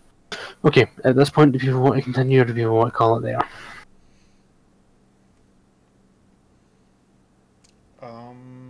Unless the other Alicorns find sevens, I think we can call it there. Unless Blueberry has something up his sleeve.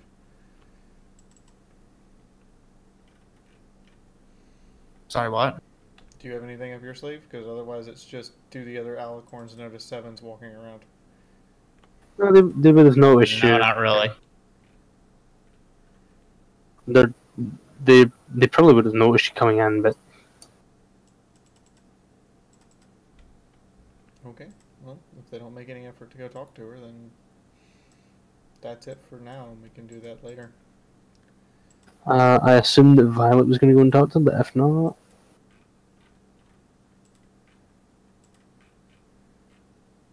I think Violet's looking for the We heard, I think, Violet was looking... Sorry, I think Violet's looking for the brothel first.